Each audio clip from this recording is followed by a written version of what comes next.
What up, guys? It is your boy Jay coming at you with a new episode of Cinema Theorists special video podcast episode. We got my co-host Shawntel, of course. We Jacob Wonder in the house. He's my guest star. He doesn't know what a Q is. No, but we are here today to review in spoiler depth. You'll be seeing this a couple days after the movie because I am respectful of spoilers and let people have their time. No one in particular is aimed at spoilers on stuff on Twitter. But we're going to do a spoiler review and we're going to give our thoughts on Spider-Man No Way Home because we just got done watching it. Super spoiler. Who wants to start first? I don't know. I might shit myself if I go first. All right, Jacob. That movie was so much.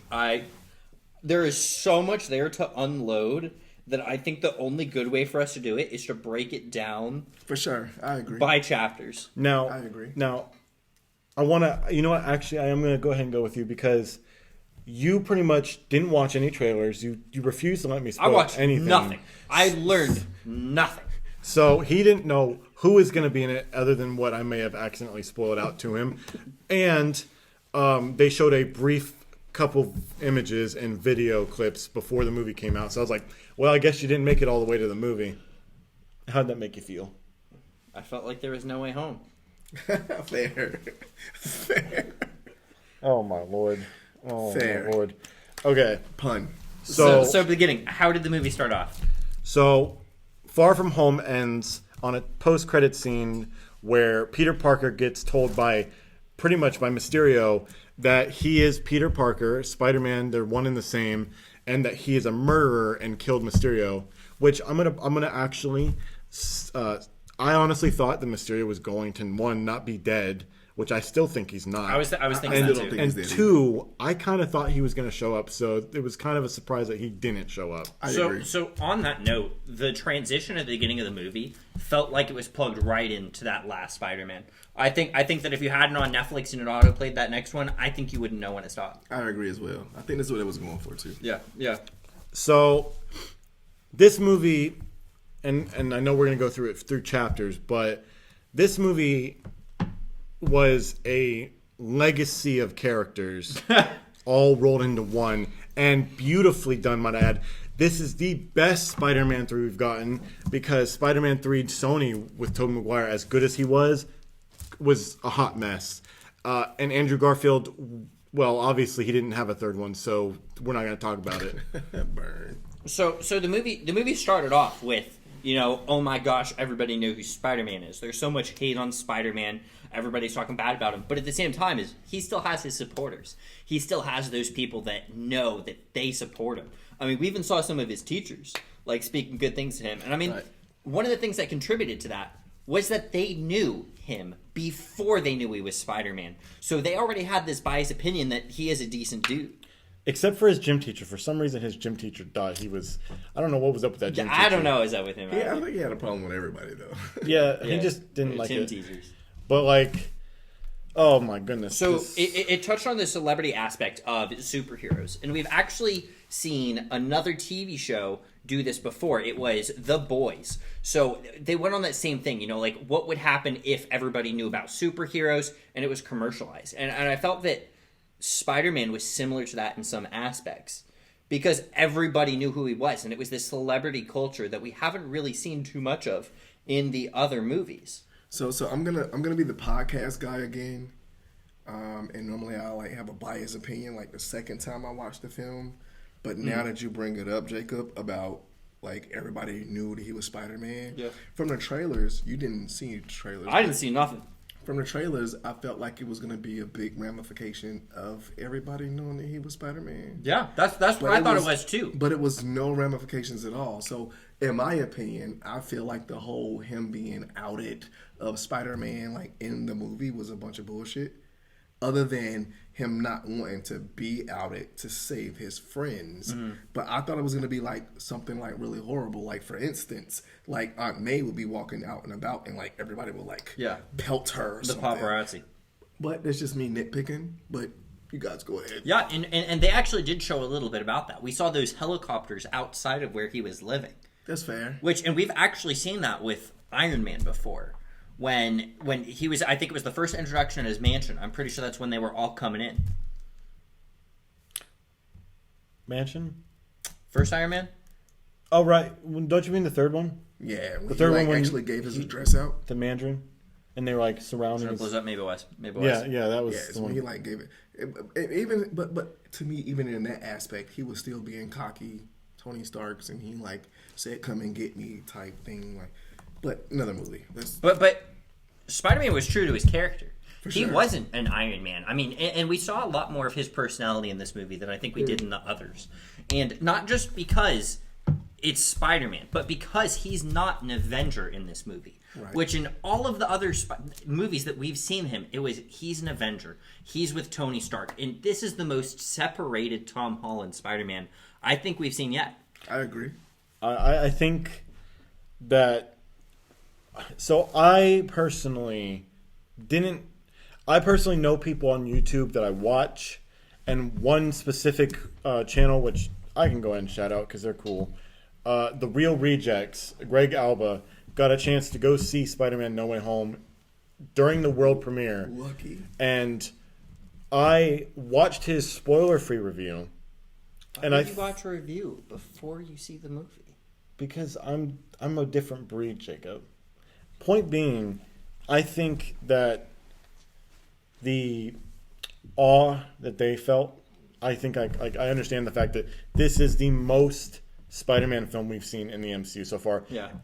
And dare I say it, the most Spider-Man film we've seen, like, on live action. It doesn't beat Spider-Man Into the Spider-Verse, because that's just a whole other thing, but I think it came close. So the first big conflict that we saw in the movie was when they were all talking about college, because with this Spider-Man, they've been following his journey in school, I think a little bit closer than some of the others. Right. And 'cause he was so so young. it broke down them applying to different colleges, them getting the letters, them super excited about it, and then they saved the moment for them all to come together to open up their college letters from MIT together.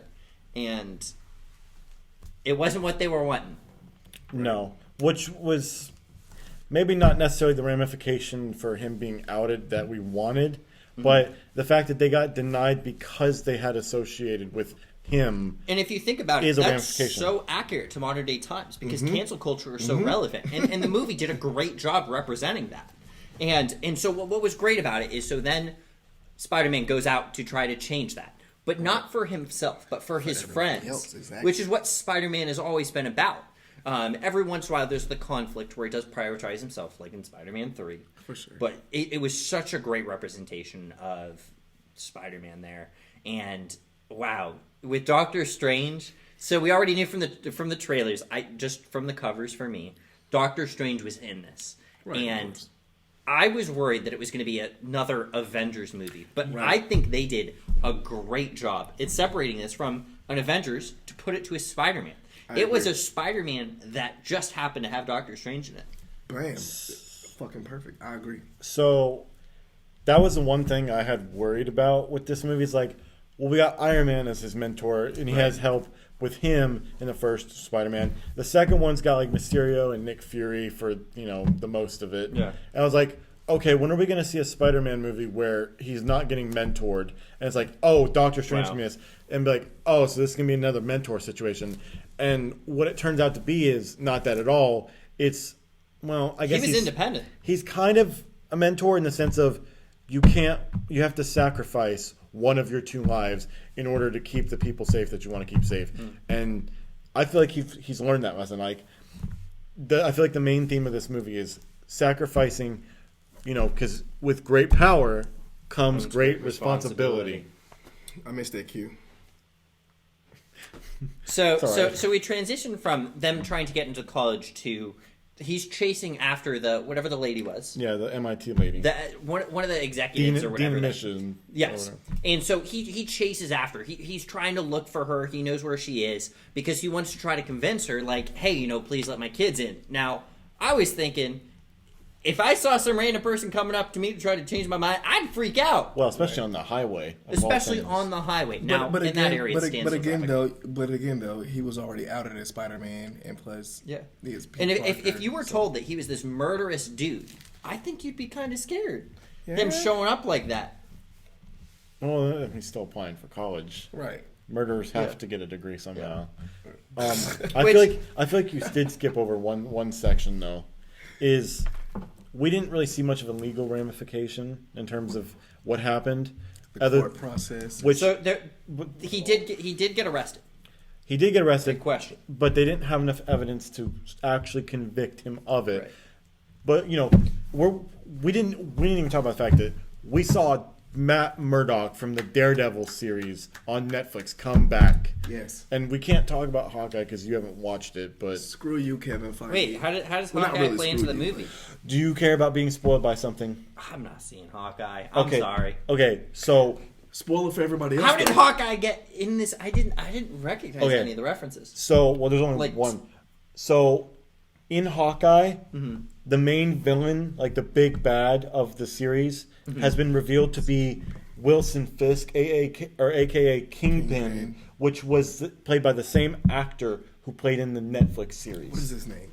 Vincent D'Onofrio. Bam, there you go.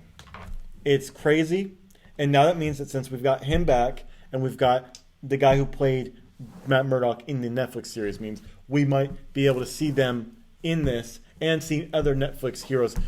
Hopefully, except for Iron Fist. I want them to recast him. He's garbage. And that's why I kind of say, like, Kevin Feige, he said future projects. He didn't say anything about Spider-Man. Well, he's better at lying about it than So- everyone else that's been trying to. So back up a little bit. So before he's chasing after the Dean or whatever, he goes to Doctor Strange for help, which makes sense because if you think about it right now, he doesn't have any mentors. They did not really include anything about Stark Industries in this Barely. because didn't he just inherit it? I don't think he inherited it. He had the glasses that controlled Edith, but But fortunately, they didn't have that aspect. But so he goes to Doctor Strange for help because at this point, he's lost Tony Stark, which was his connection to the Avengers. Right. And so Doctor Strange happens to be in the same city, which is awesome.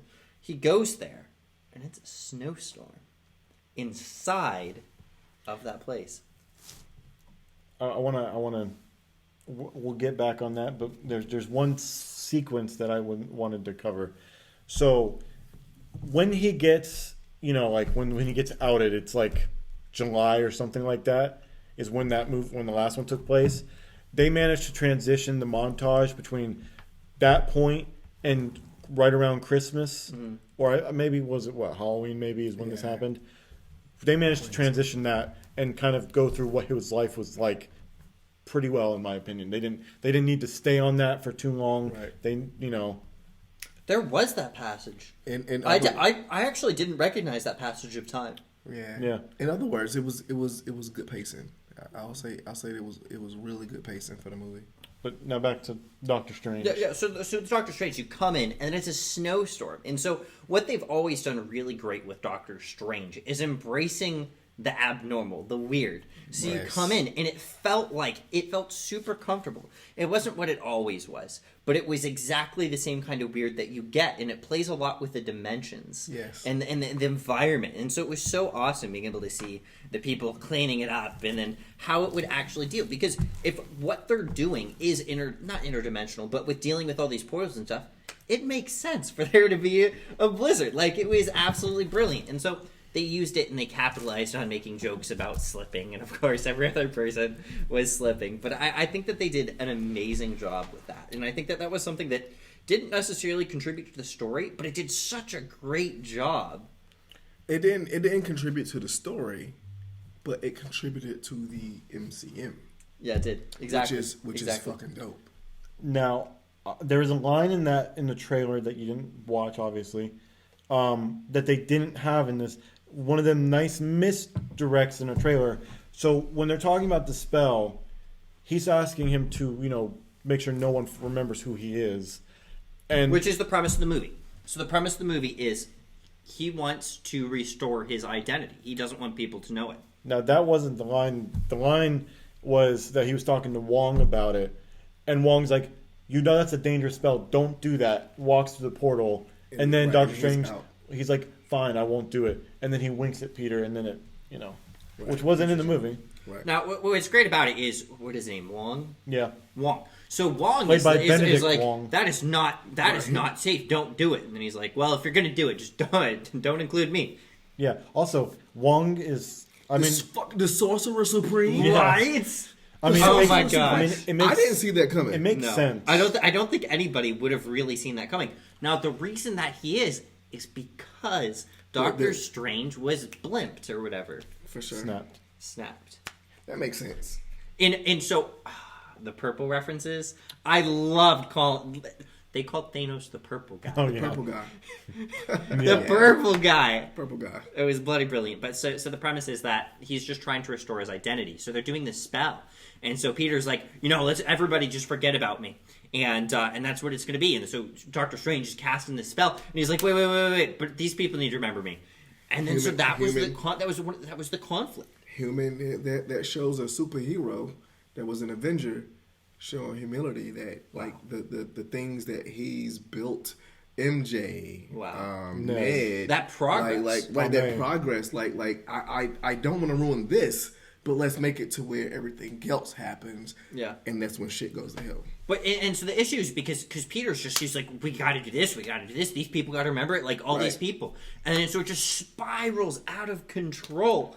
And Doctor Strange, I mean, like I think he shows a little more of his immature self, which reflects back to the beginning of his actual story, because he's not this doctor that's like super straightforward. I mean, like he's a butthead. Yeah, he's a definite. I feel like. And we saw a little bit of that character. I wouldn't even necessarily call it immature. More so, he's arrogant because he managed to save everybody by going through time with this time stone. And he's like, I just defeated a god. And I loved how they made the joke about him, hey, go back in time to change it. He doesn't have the time zone. Right, he doesn't have it. Which might be foreshadowing to them getting them some back at time. I think we might see that. So that's another thing. In the trailer they kept showing him wearing the Time Stone amulet. The Eye of Agamotto. And it was like people kept speculating. You've seen What If, right? I've not seen What If. No, it was what was the TV show that showed all the stones? What If? No, not What If. Before that, TV show. There was no TV show that showed all the stones. Yes, there was. It was name the Marvel TV shows. It could Loki. Okay. Loki showed all of the stones again. Fair enough. I'll give you that, but not in that aspect. You're not but so when this spell goes spiral, they think everything's fine, but it's not. Now, what is that time thing that the bald lady talked to Strange about? Ancient one about the time flow. Yeah, it was like the main timeline. Yeah, the sacred timeline. If you mess up the sacred timeline, now with what followed after, I would think that would have spiraled. Would have spiraled that. But was that? What was the issue there? Why was that not a thing? What if the reason it isn't a thing yet is because this happens before the end of season 1 of Loki? Or is it the difference between a parallel universe and whatever the time frames are? They've messed up the timeline with all this stuff. Super. But it could be two completely different concepts. So we have the multiverse, and then we have the parallel universes. I get what you're saying. I get what you're saying, because this is still before Multiverse of Madness. Yes. And before we get to that, but I think that's what Doctor Strange is talking about. Yeah. So that might be like kind of a pathway to what I assume you're referring to as far as the other stones, to where that might like bring everything back full circle. Right. I do hope we don't get the Infinity Stones as another like big MacGuffin, like a trope, because I feel like we've dealt with them. I like the fact Loki decided to make fun of them a bit. Like, I agree, but like I don't want to see them become a big player again. We have way more big things coming. That's true. Like that are down the line that are way more powerful than that, and I don't think we need to keep laying these movies on those stones. Sure. So, casting. The casting was phenomenal. Jumping forward to the scene with the Dean. She gets attacked by who? Doc Ock. Played by Alfred Molina, who came back, I think, 14 years or 17 years. He looked pretty similar. It was He the de-aged, age, but CGI He aged just a little bit, but he was great. Okay. But I will say this, though. With the de-aging, I think Marvel and Disney is getting like really close to this whole de-aging thing to making it look like it's supposed to be there, because I didn't see a flaw. I did. There's one thing that I thought they would address in this movie that they didn't. They didn't use de-aging on William Dafoe. I think there was a reason though. Who is that? He's the Green Goblin. Right. Yeah, if he was going to come back at the same age as he was in the first movie, he wouldn't look that old. So what happened when the spell went wrong?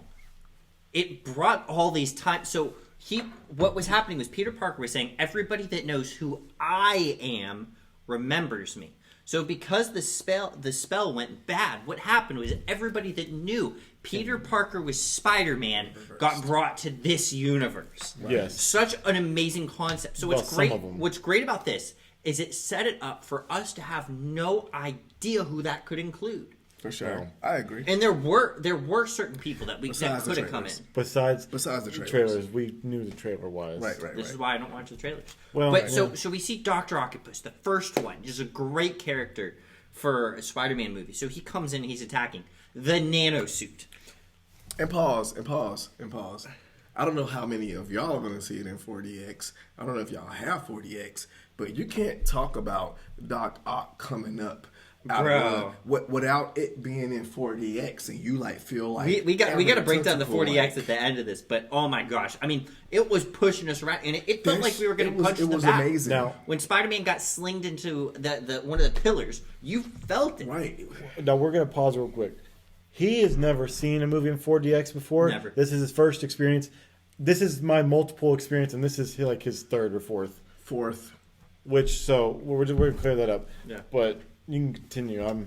So Dr. Octopus, he comes. He's like slamming Spider-Man, and he grabbed the part of the nanosuit gets stuck to the claw, and so it climbs up Dr. Ock's freaking suit. And so what it does is then on Spider-Man's, which was originally the one that I guess that he and Iron Man kind of built together, it showed it. Which I didn't think was gonna be, which was dope to me. Because if you think of nanotechnology, that's what it is. I thought originally It's the tiny pieces. this nanotech was actually going, once it attached him, I thought it was gonna be nanotech like all was gonna heal his broken thing. I thought it was gonna be all Doc Ock. I didn't know it was gonna be to where. But the nanotech let him control Dr. Octopus. Which, right. I didn't expect. One of the coolest things I've ever seen in a I thought this Spider-Man shit was movie. dope. That was one of the coolest things, and it changed the color. Right. That was one of the coolest things we ever saw in a Spider-Man movie, in my opinion. Being able to see the colors and him controlling the arms. Right. It was bloody brilliant. So, of course, Spider-Man used it to wrap him up. It wasn't even intentional either. Right. When he grabbed onto him, it was like, oh, he's going to get killed. I'm going to protect him and then go on to him. Yeah. Right. And of course, like, I guess, like, movie magic, I guess that's the way that the trailer wanted to make you feel, is that, like, he took the nanotech and now he's going to have all of that. Yeah. Like, that's how he's going to be the bad guy. But Never like once did I think that. That's what I thought. The moment that happened, right. I thought he was going to do that too. I never thought there was going to be, like, okay, Spider-Man still have control of the nanotech, and with it being on him, and then he, like, controls the tech that his nanotech is on. Now, this is something that we saw. Now, while they are from different universes, the time frame is also different. These people that got brought back up, we haven't talked about the others yet. But Dr. Octopus, this technology was not heard of yet. Right, at all. And I thought about that too. Like how did you know about nanotech? Like, I thought it was cool. But like, it is he knew it was new technology, like completely different. Now, I will say with nanotech stuff, the first Spider-Man movie, like with Sam Raimi, Peter Parker's talking to Norman Osborn about like his papers and stuff, and he was talking about, I read your papers on nanotech. That's what it was. Fair enough. That's what it was. But he still recognized the fact that it was new technology. He knew it was farther in, because it was maybe only theoretical at that point. Right.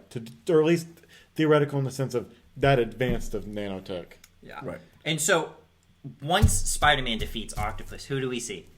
Oh my god. Green. He came in Goblin. the same way he gets introduced in the other movies. He flies in. So I'm It was such an amazing I'm gonna introduction. ask, I feel like most of us can agree that in the original movie, we thought the costume was pretty stupid. Yes. It was. I was never a big fan of it. It was very comic booky. You're about to get into one, something that I was going to talk about. This movie itself, I don't know what it is. Like, obviously, he goes through a costume change in this movie, but I feel like seeing him again, but in that costume, there's something about it that's different design-wise that made me just go, I love this costume. This is great. My opinion is, and I'm gonna get to this later. I don't know if y'all are gonna get into this, but what I feel like with this movie is it's kind of correcting everything from the first and the second iterations of the Spider-Man movie, which we'll definitely touch on more later. Right. And when William Dafoe came back as the Green Goblin, and he like went off somewhere else, and then he had his like mask on the trash can, and he smashed it. Yeah, he broke his own mask because he didn't identify as the Goblin. He wanted to separate himself. Not even that. He definitely wanted to separate himself, but at the same time, like what you was getting into was like everybody felt like that costume was kind of like garbage to be like the Green Goblin. Wow! In the and we got to see him destroy it, and he destroyed it. Like I was happy. I smiled. Right. And again, like to keep going because I'm gonna definitely go back to this. So what do we do? So we see him after he destroys the helmet.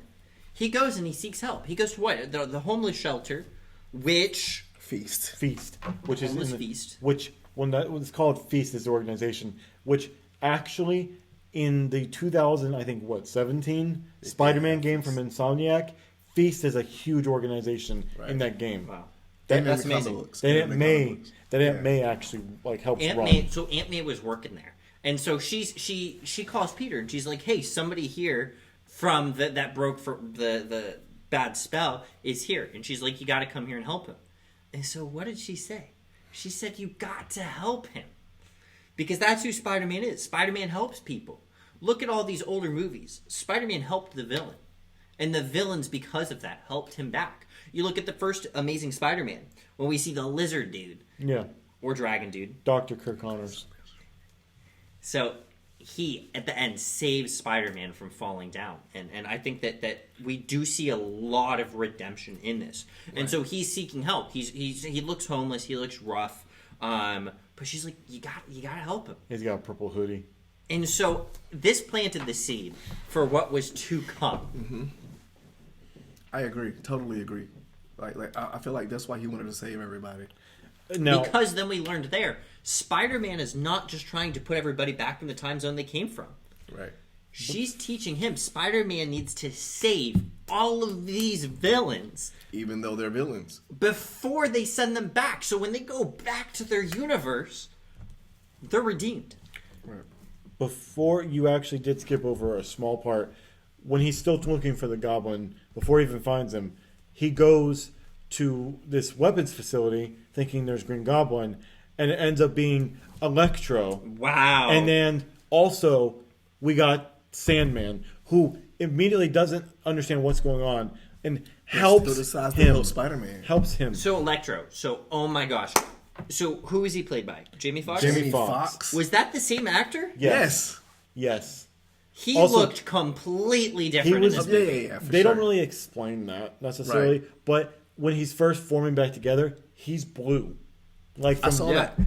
And in then the back when he was like, when Spider-Man that's was what he like said. in the I mean, foreground. that's what's because Spider-Man at the time had he duct taped that suit was, a phone to his suit. It I was right. brilliant. I was it right, was by the not. way. It was not It was a Tony Inside Out. Stark kind of outfit. It really showed Spider-Man's personality there. Also, the fact, and I'm just gonna, because I kept listening for music, they played briefly Electro's theme from Amazing Spider-Man 2. That's amazing. But so he said on the phone that he's blue. Yeah, which is awesome. Oh my gosh! So To touch on that. No, I hate the blue collar. To touch on that though, the comic book accurate when the electricity came off and made the 5 point fucking genius. So Sandman's here. He sees all of these people. They see Spider-Man. And they're like, Spider-Man, I'm going to get you. And so Sandman, which after the final movie, we saw that they became at peace. Because, Sandman murdered his dad on accident. Right. And when he when he takes off the thing, he goes, "You're not Spider-Man," and he comes super defensive. Right. Or maybe even offensive. He's like, I don't trust this Spider-Man. He doesn't know what's going on at the moment. No one does. But he kind of got hostile with Spider-Man. Because it wasn't Tobey Maguire. Right. Yeah. Which was a very interesting concept. All of these villains, when they were introduced, they thought it was Spider-Man. They thought it was a But Spider-Man then the that mask they came were, off. that they would know. That, Yep. He Yeah. also became defensive because, when he gets he fixes, he gets Electro captured with the wrist thing that Because Doctor Strange gave him this And cool once he device to did that- teleport them in a cell. Once he did that, he got like, "What'd you just do to him? Did you just kill him?" And then he got He thought that Spider-Man just killed him. yeah. He's like, "Excuse me." And so I'm pretty sure he started attacking Spider-Man at that point. He tried to, and then he immediately got transported. And then he got transported as well. Which yeah. I'm gonna be honest, I get kind of why he's like still in sand, but like he could have gone back to human. Who knows? Which was interesting. Same reason though with the lizard, because not only did they rechange his design completely Right. to make Or him the look dragon. more like a dinosaur, Dinosaur. Which That's they what made it and was. also Which was bloody brilliant. It They was made fun bloody of it. brilliant Right. that everybody that was introduced to that thing, because if you think about it, he does look like not dragon, but dinosaur. Right, Everybody dinosaur. thought he was a dinosaur. but also the fact that he never transformed back once the Right. entire movie into Kirk Connors, which I thought was interesting as well. But Maybe it's because of the multiverse, like getting sucked into a different reality. Maybe that just kept him in his That form. could have had some consequences like that. I honestly feel like if the Lizard and Sandman would have reverted back to their human form, it would have complicated things, because you still want to see them as villains, and the reason why you want to see them as villains is because Spider-Man wants to help them. Yeah. If Spider-Man would have potentially saw them in their human form, Yeah, it would have been easier for him to trust them. Right. It would have been more like, okay, I'm more sympathetic to you at this particular point, and that's why I feel. Fast forward to when Sandman at the end, when he was in the Statue of Liberty, when you actually saw his face, he was going back to his reality. It was kind of like Wow. I get to go home and I'm free of this right. curse. So Which I feel plays onto the whole story, the whole story, because the story is about this hero redemption. right. I think this is like a whole fucking hero redemption arc, even with Spider-Man himself and the other Spider-Man. Wow, there's so much there. So before that, Right. so Spider-Man then goes, hey, what are we going to do? We're going to take all of the scene with Doctor Strange. So all of them meet back at that cell. They're all there, and it's the girl, the big dude, MJ, Ned. and Spider-Man. And so they're debating, what do we do? And they're like, we gotta help them. And Yes. so these villains are like, why are you trying to help us? Right. And We're MJ back. goes, Except for Doc it's what Ock. Spider-Man I does. felt like at that point Doc Ock was still on board type. Yeah. Well, I feel like he still was willing to kill him if he could get out of his control Fair. Yeah.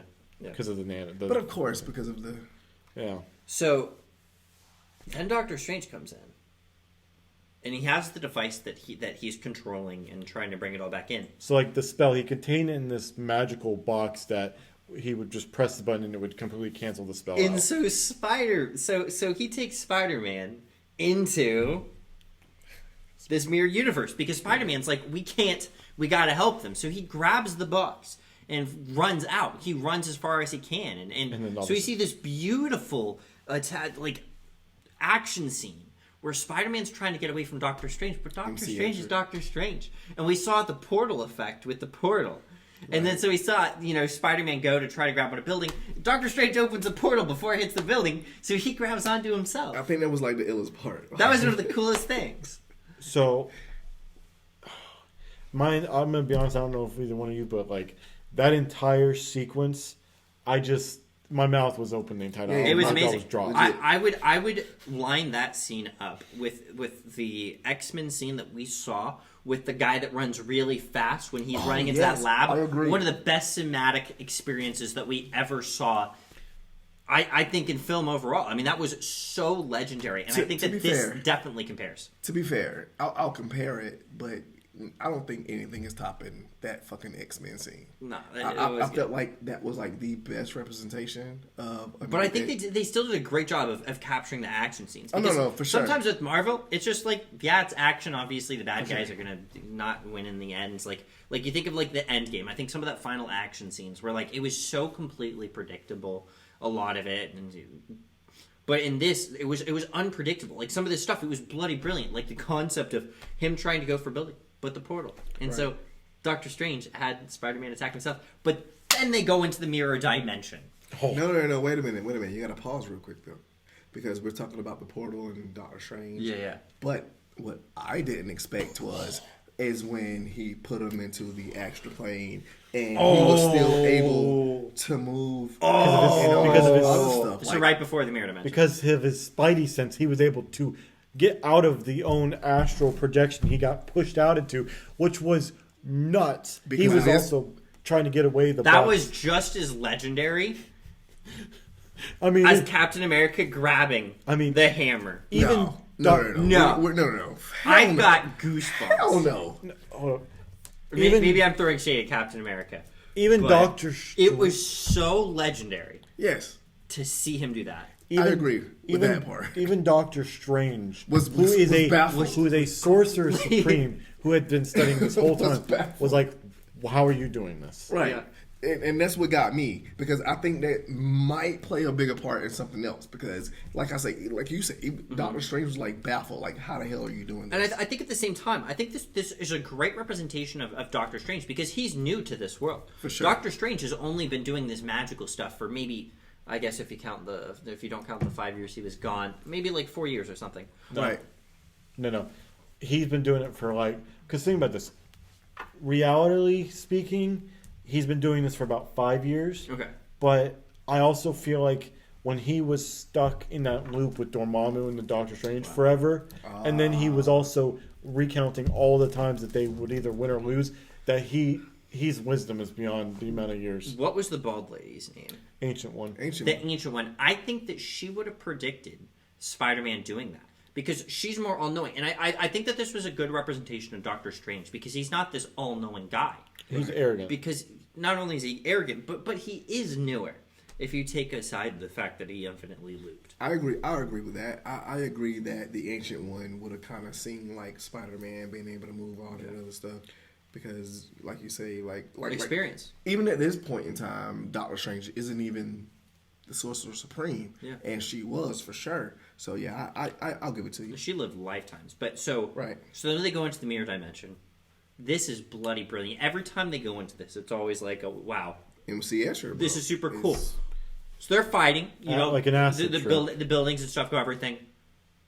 But then the geometrical math that Spider-Man did. Yes. Because all of the Spider-Mans are science-oriented. Yes. All of them. And we haven't really seen this side of the Tom Holland besides Spider-Man. Besides him making his web fluid on his own. Which they really didn't show, right. But I think that this was one of the best representations of Spider-Man in the Avengers timeline. Because we're really seeing what's unique about Spider-Man. You know what I just realized? We're talking about this. I just realized there is not a single moment, I feel like, in this film where he references some old movie, like a pop culture reference. Right. Wow. At all. Like, I'm thinking about it. He didn't do any of that. But that action scene. The action scene with the train. So we see them both fighting on the train. I kept expecting him to get at the front of the train and try to stop it. Right. And make an ugly face. Which was one of the best Spider-Man moments ever, in my opinion. But so I kept expecting that. But the twist ending, Spider-Man brings all this stuff in to outsmart Doctor Strange in his own world. Right. Tom Holland had never been in this mirror dimension before. This was completely new to him. But he recognized shapes. He recognized things. So and he knew I could do all this to bring it in. And who got out? Spider-Man steals Doctor Strange's portal. And so what was Doctor Strange taught? Never to lose it in the mirror dimension. Right. Because you're going to get stuck there. Now, my question, now that you bring that up, that I'm thinking about it, how the hell did he get out of there? Well, because Ned. But my question is, Spoilers.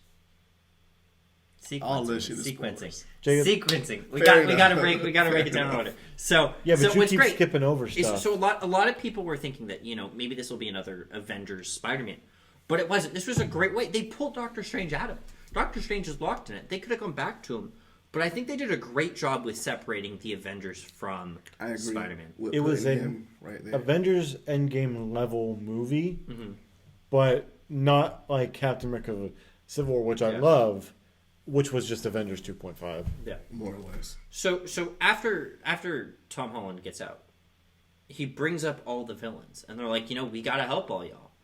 And so we see a little bit of foreshadowing in the middle when he first moves into Happy's apartment.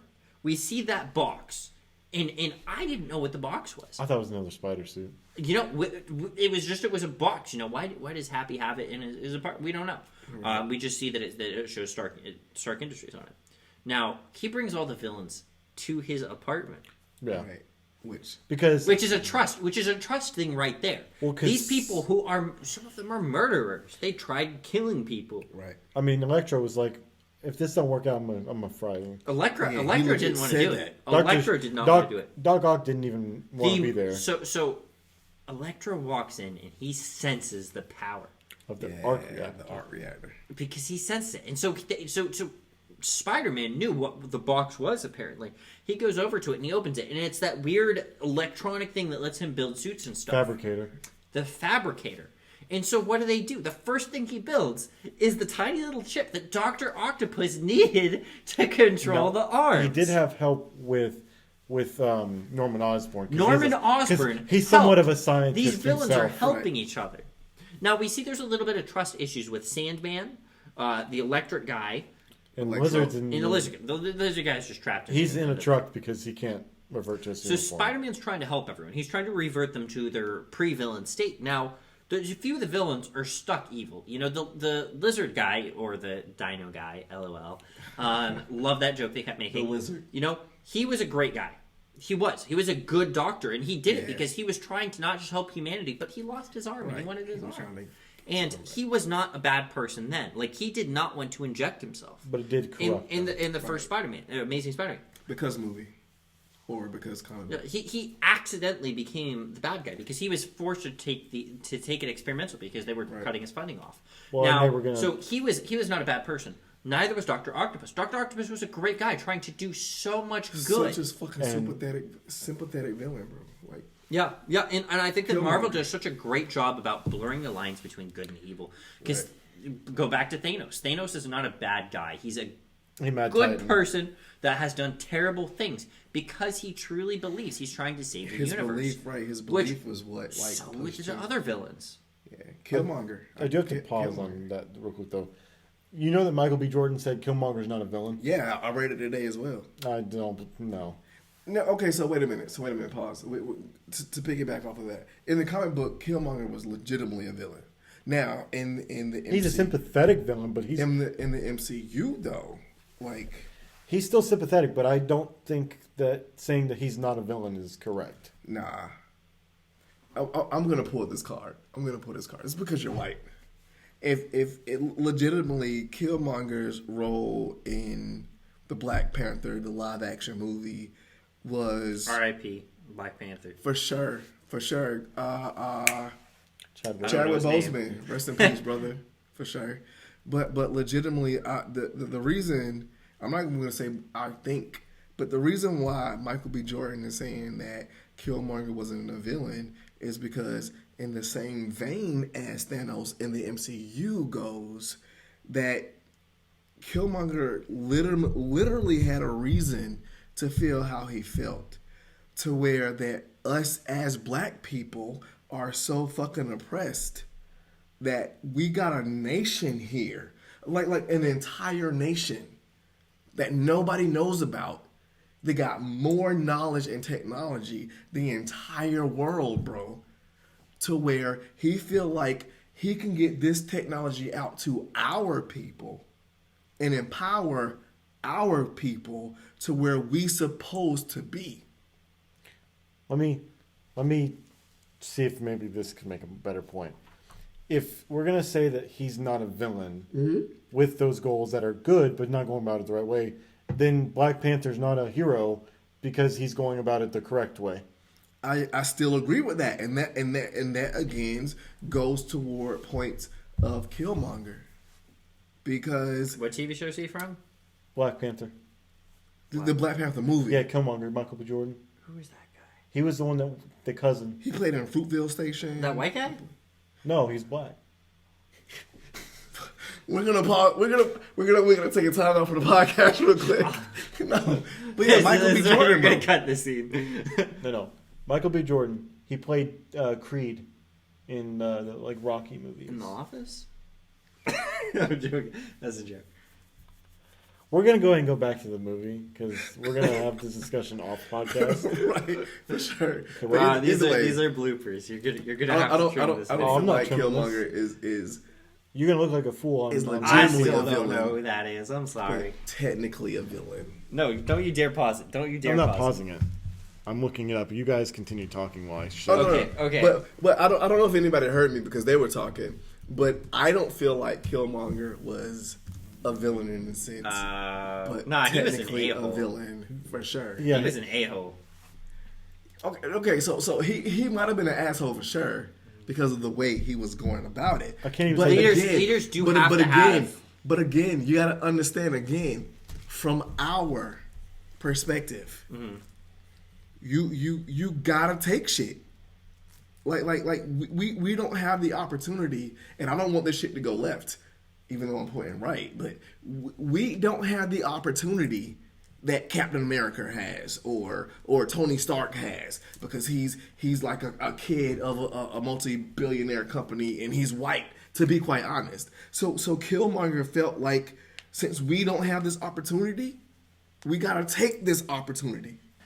So I'm going to take this, even though I'm taking it from Black Panther, bro. And when he did that, that's exactly the reason why at the end he was like, I don't want to be put into a jail cell. Kill me now. Throw me into the ocean where my ancestors are, bro. Fight or flight, yeah.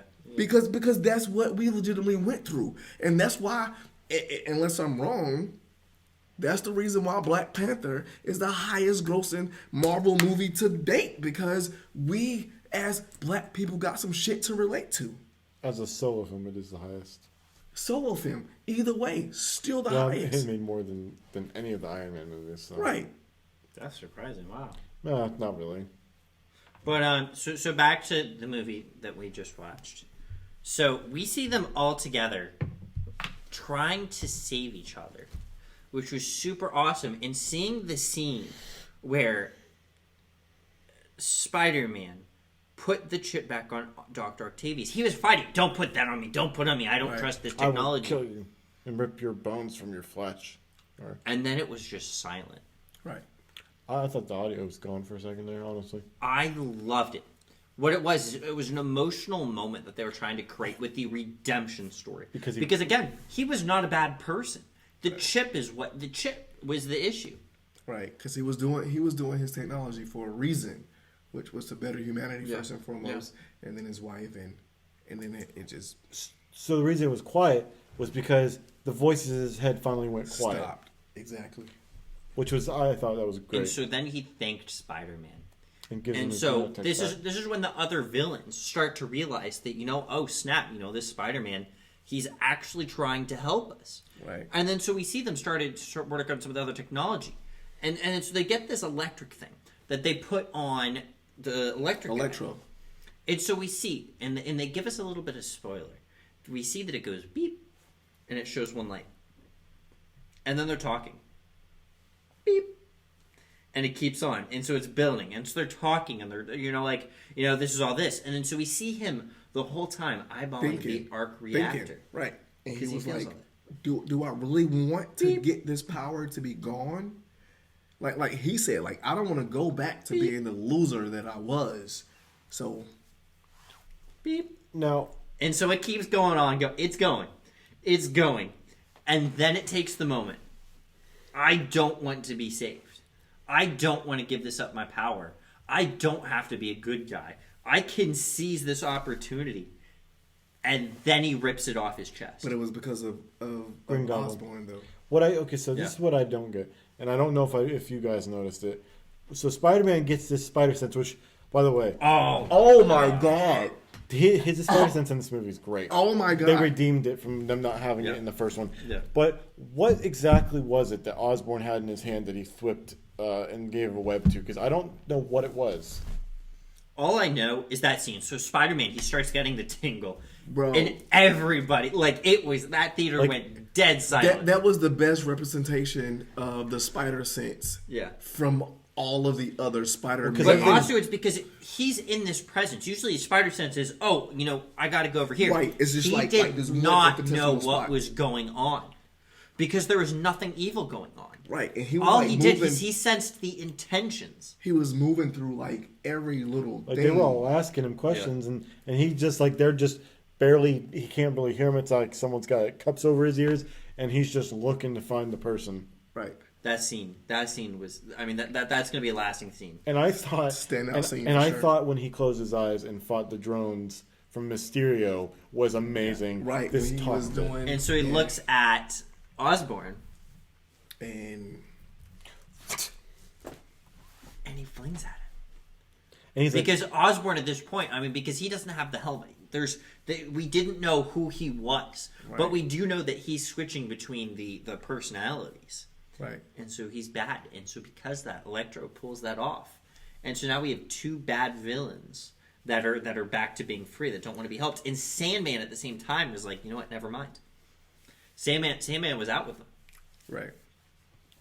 I felt like already, even at the beginning, Electro was already on this whole thing of He didn't want to be saved I'm the bad guy any fucking way, and I love it when because I am he was right oppressed now. his whole life. Right.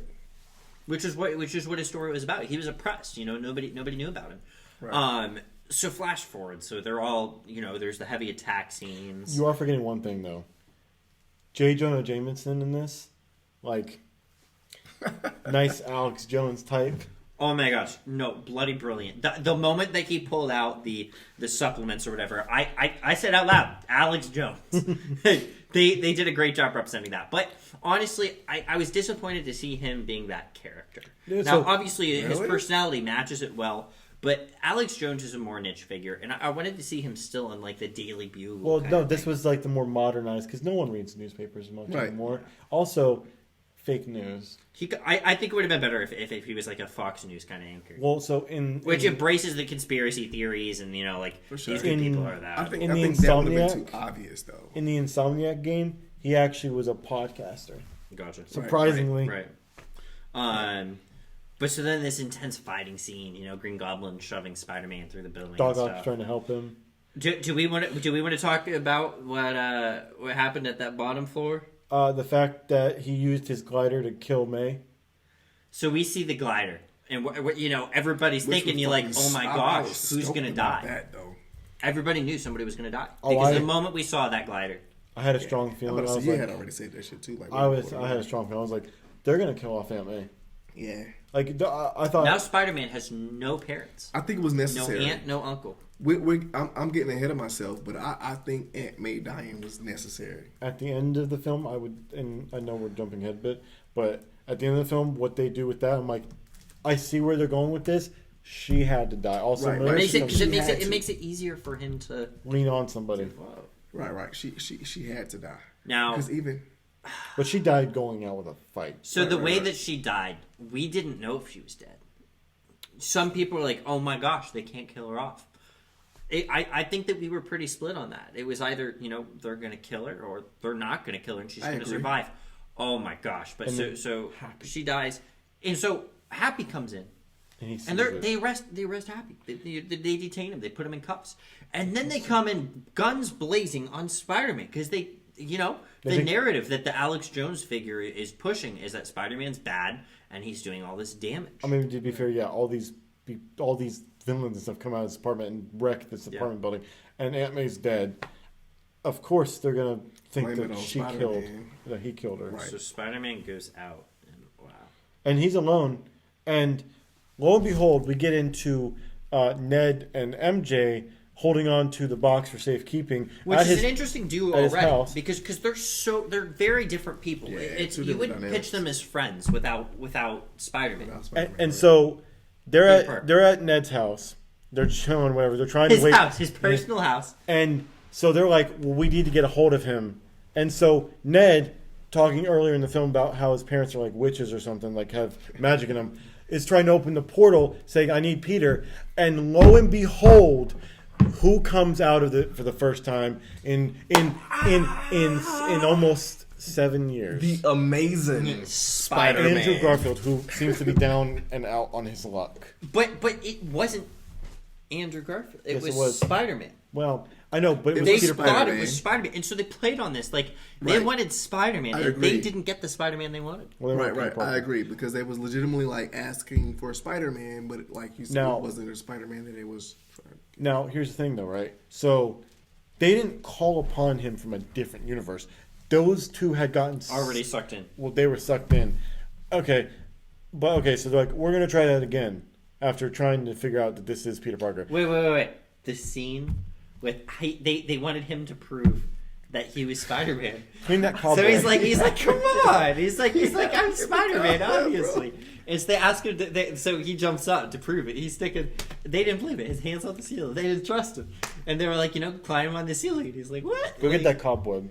Oh Okay. Let me get the cobweb out. And so they go ahead and try again, and Tobey Maguire steps came out of the portal. This dude looks old as heck. Like it reminded me of the Peter B. the Parker? intro to the Spider-Verse, where we Into- see the fat Yeah, the Spider-Man. fat- yeah. I felt it was a similar thing because it shows what we haven't seen in Spider-Man movies before. It's the aging. Yeah. Right. What happens after the movies, and I think this will really show. Now, obviously, they can't. With how different he looks, they can't revert him back to the original. Well, Right, for also, okay, I'm going to pause a second because we have gone through some parts that I want to catch on. So, you know how Tobey Maguire's movies are really cheesy and they have really dumb one-liners. These movies bring the characters that we love so much back and say those one-liners again. I'm something of a scientist myself. Right. My back. Like, I know they're stupid lines and they're very out there, but like, They did a great job of capturing it. It seemed like they actually rewatched the original movies And got before what they was made right. this. Because it's so easy when you're creating new things to just because it's in a completely different universe. Like, oh, we can skip that. No. They did their research. I feel like the way that the original movies are memed now, like a meme culture, Yeah.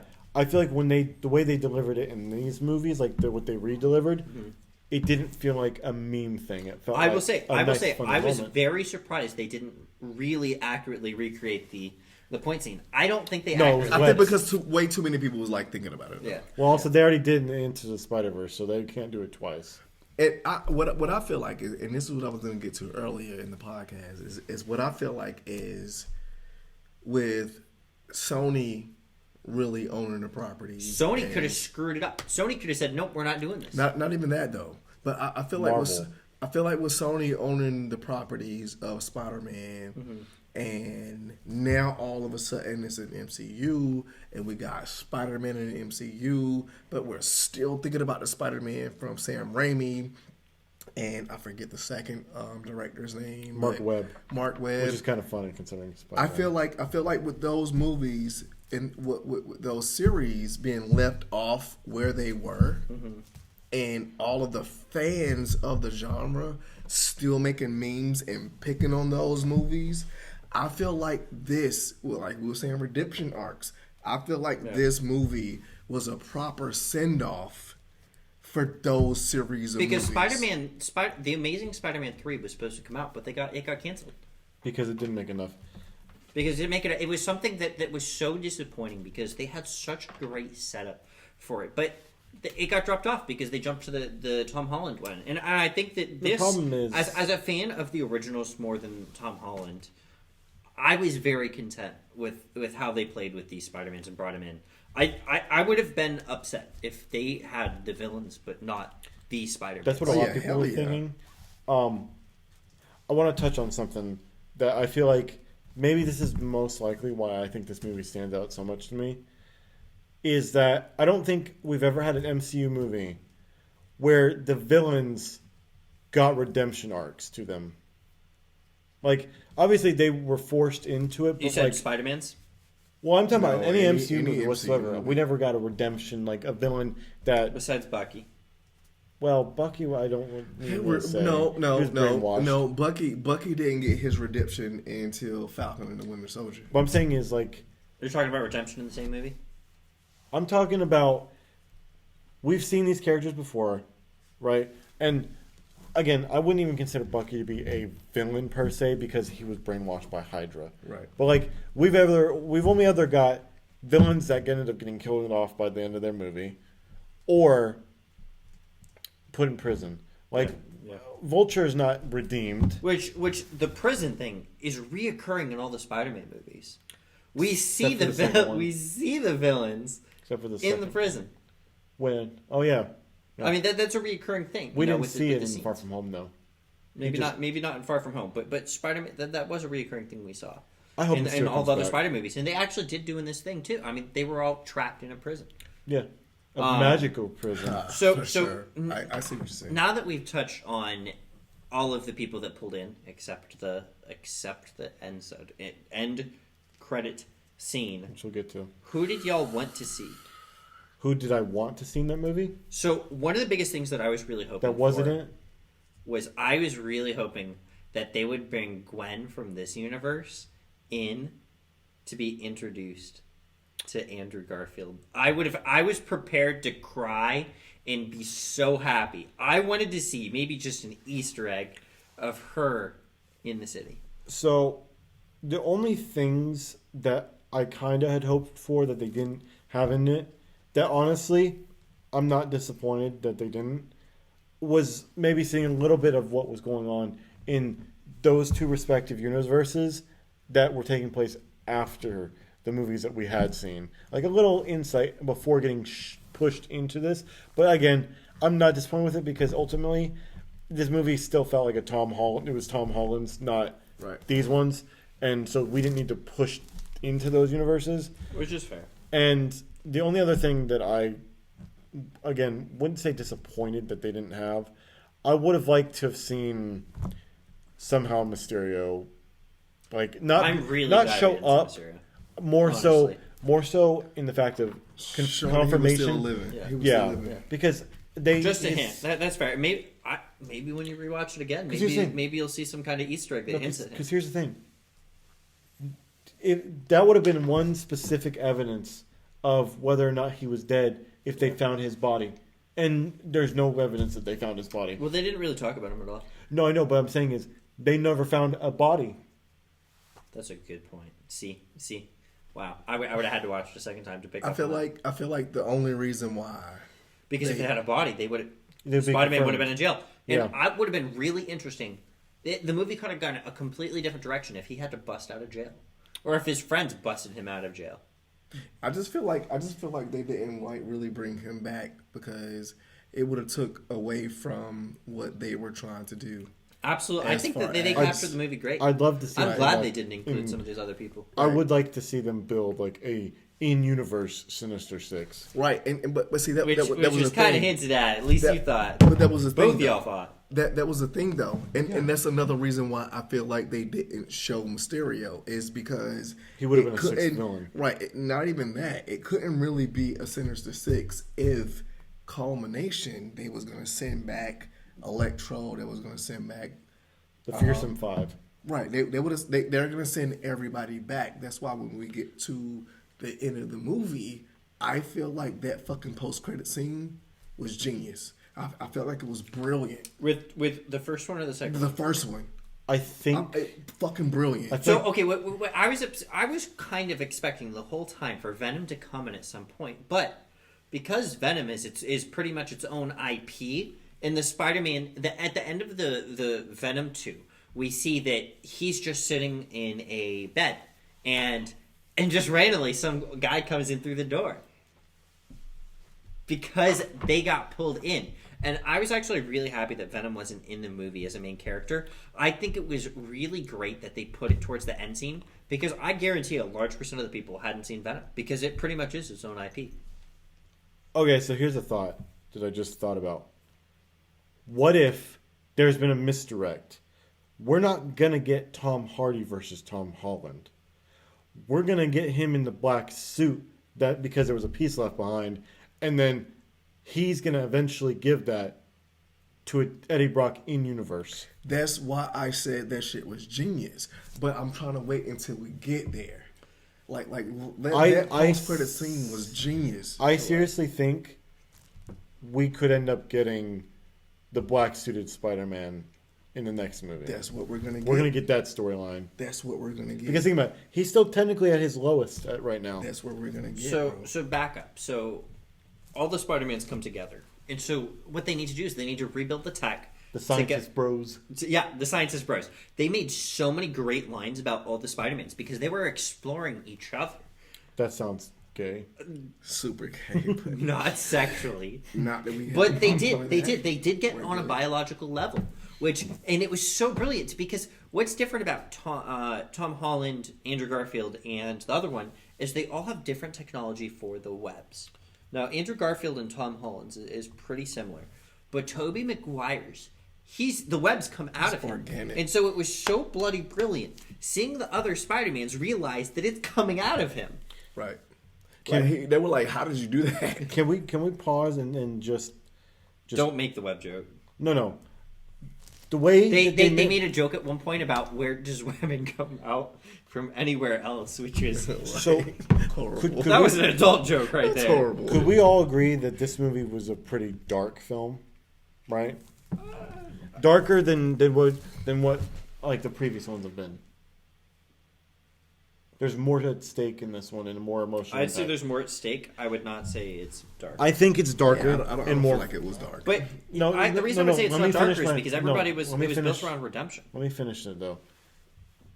The tone of it was able to switch between like a really serious like emotional stake to it and humor perfectly. There was a good balance. There was definitely a good balance. They know how to do that, Marvel. Yeah. So we see all the Spider-Mans together rebuilding the technology. They're all working together because they're all good at different things to rebuild this technology because they don't have that machine anymore. A cure for because each the machine was running on Tony Stark's Tesseract, which Arc the reactor. electric dude stole. So they had to build all this on their own. It was so unique seeing them all work together. They scienced the shit out of it. Oh my gosh! Yeah. It was That's a which Martian goes back reference. to Spider-Man. It's them. It's not Tony Stark. It's not some giant production with equipment everywhere where they have so much money and can do anything. It was their own knowledge. I feel like it was the MCM getting further away from Tony Stark. Even though Which the they Stark needed tech to was do. there, it was just us getting away from that because And embracing it's the uniqueness not going of each to individual be hero. another Tony Stark. Yeah. You know what's one thing they didn't say in the movie that I thought they were gonna say? We don't even know who bought Stark Tower. Right. Tom Holland says he knows who it is, but he won't tell. Oh. That damn non-spoiler man.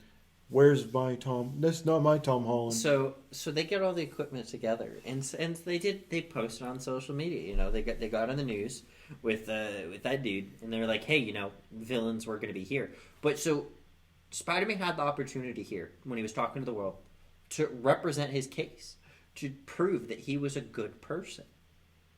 And so he tells everyone, I'm trying to, these villains, please come Undo here. my mistakes. Yeah. And he took accountability for it. He said, the newscaster was like, oh, you're doing all this bad. And Tom Holland was like, I did cause a lot of it. Right. And so we got to see more of his character there. But so the scene with the Statue of Liberty, they're replacing the Statue of Liberty with one that has Captain America shield.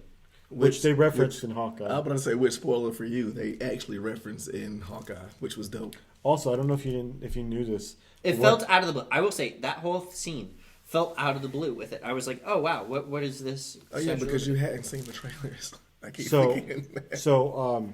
real quick, in the beginning, like the first minute of the film when they're swinging away and stuff, there's actually a poster in the there. new Statue of Liberty. No, a poster of Rogers the musical. Oh yeah. Which is playing when they're swinging. I think it is the nighttime, like It's when, like the banner. before they start sciencing the stuff. Like when they go to find Peter, I shit you not.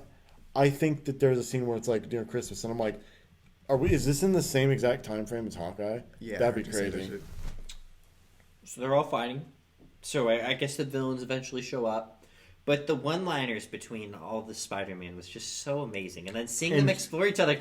And that back-cracking scene was so amazing. Which, as I said earlier, it touches on what happens after the Spider-Man movies. And that's they why, grow old. They face real issues. And that's why I get back to my bad, bro. But that's why I get back to this is redemption arc for the first two sequences of Spider-Man. Even when Tobey Maguire was legitimately like pointing at Andrew Garfield saying, "You're amazing, you're amazing, oh my gosh, you're amazing," because he had the amazing Spider-Man movies as opposed to just the uniqueness of each one. The shit was dope. Yeah. Our theater, including me and Shawntel, stood up screaming and hollering when they all were suited up together on the statues. It's like that's why you have to see movies like this. I'm the biggest opening geek week ever, bro. If you see this movie in 3 weeks from now, the audience is going to be a lot less involved. Now, you say that.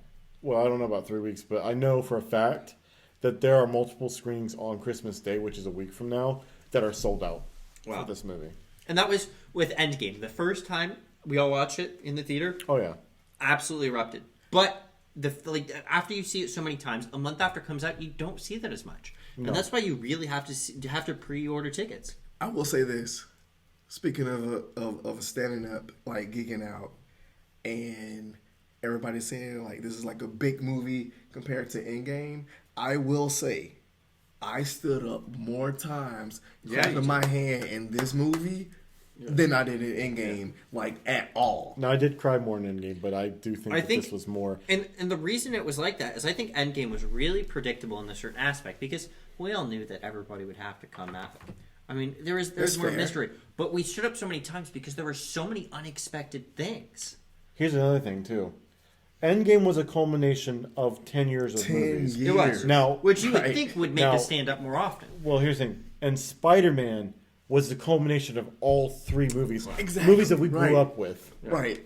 Seeing them back on screen as adults. That's what the thing is. Seeing characters that we haven't seen on screen for like a decade at least. Right. To come back to this. I rewatched all the other Spider-Mans within the past week.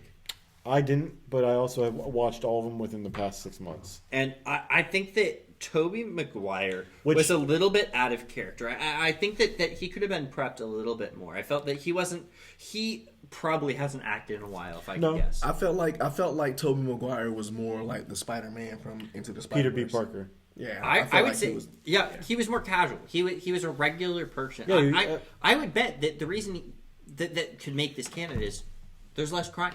Well, also because we see in this universe that we learn in these scenes right now that there's not aliens in these others besides Venom. Right. Their worlds are more their universes are more peaceful. There's no Avengers because there doesn't need to be an Avengers. Oh, you're an Avenger. What is that? Oh my gosh. He legitimately asked, was it a band? Oh my gosh. But they were so excited for it. Is that a band? They were so excited, like, oh my gosh, you're part of the Avengers. What is that? It's nothing to us. My gosh. Seeing them back on screen did make me. It felt so amazing. Also, he doesn't show up in an event or in a Spider-Man costume. He shows up and they say in a regular, looks like a youth pastor, which is funny. Because he's an old white dude. Which leads credence to he was more. I feel like the mentor, like in Into the Spider-Verse. I just like the fact Sony property. That in this movie, and I know we'll get further in, Aunt May's the one who says, "With great power comes responsibility." Not. I will say, I was upset like she didn't say, "With great power comes great responsibility." She did though. She didn't say that. She added extra words to it. But it's the same thing. Though. With great power comes. I felt that they were trying. It felt like they were trying to make her sound more wise or more involved in it, and I just wanted to hear the same old phrase.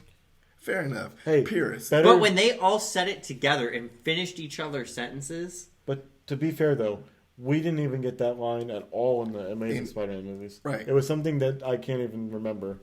Right. You watched it within a week. What did his Uncle Ben say? When you know you I can swear, do something. I swear, the Amazing Spider-Man. I think they said that at one point. No, No.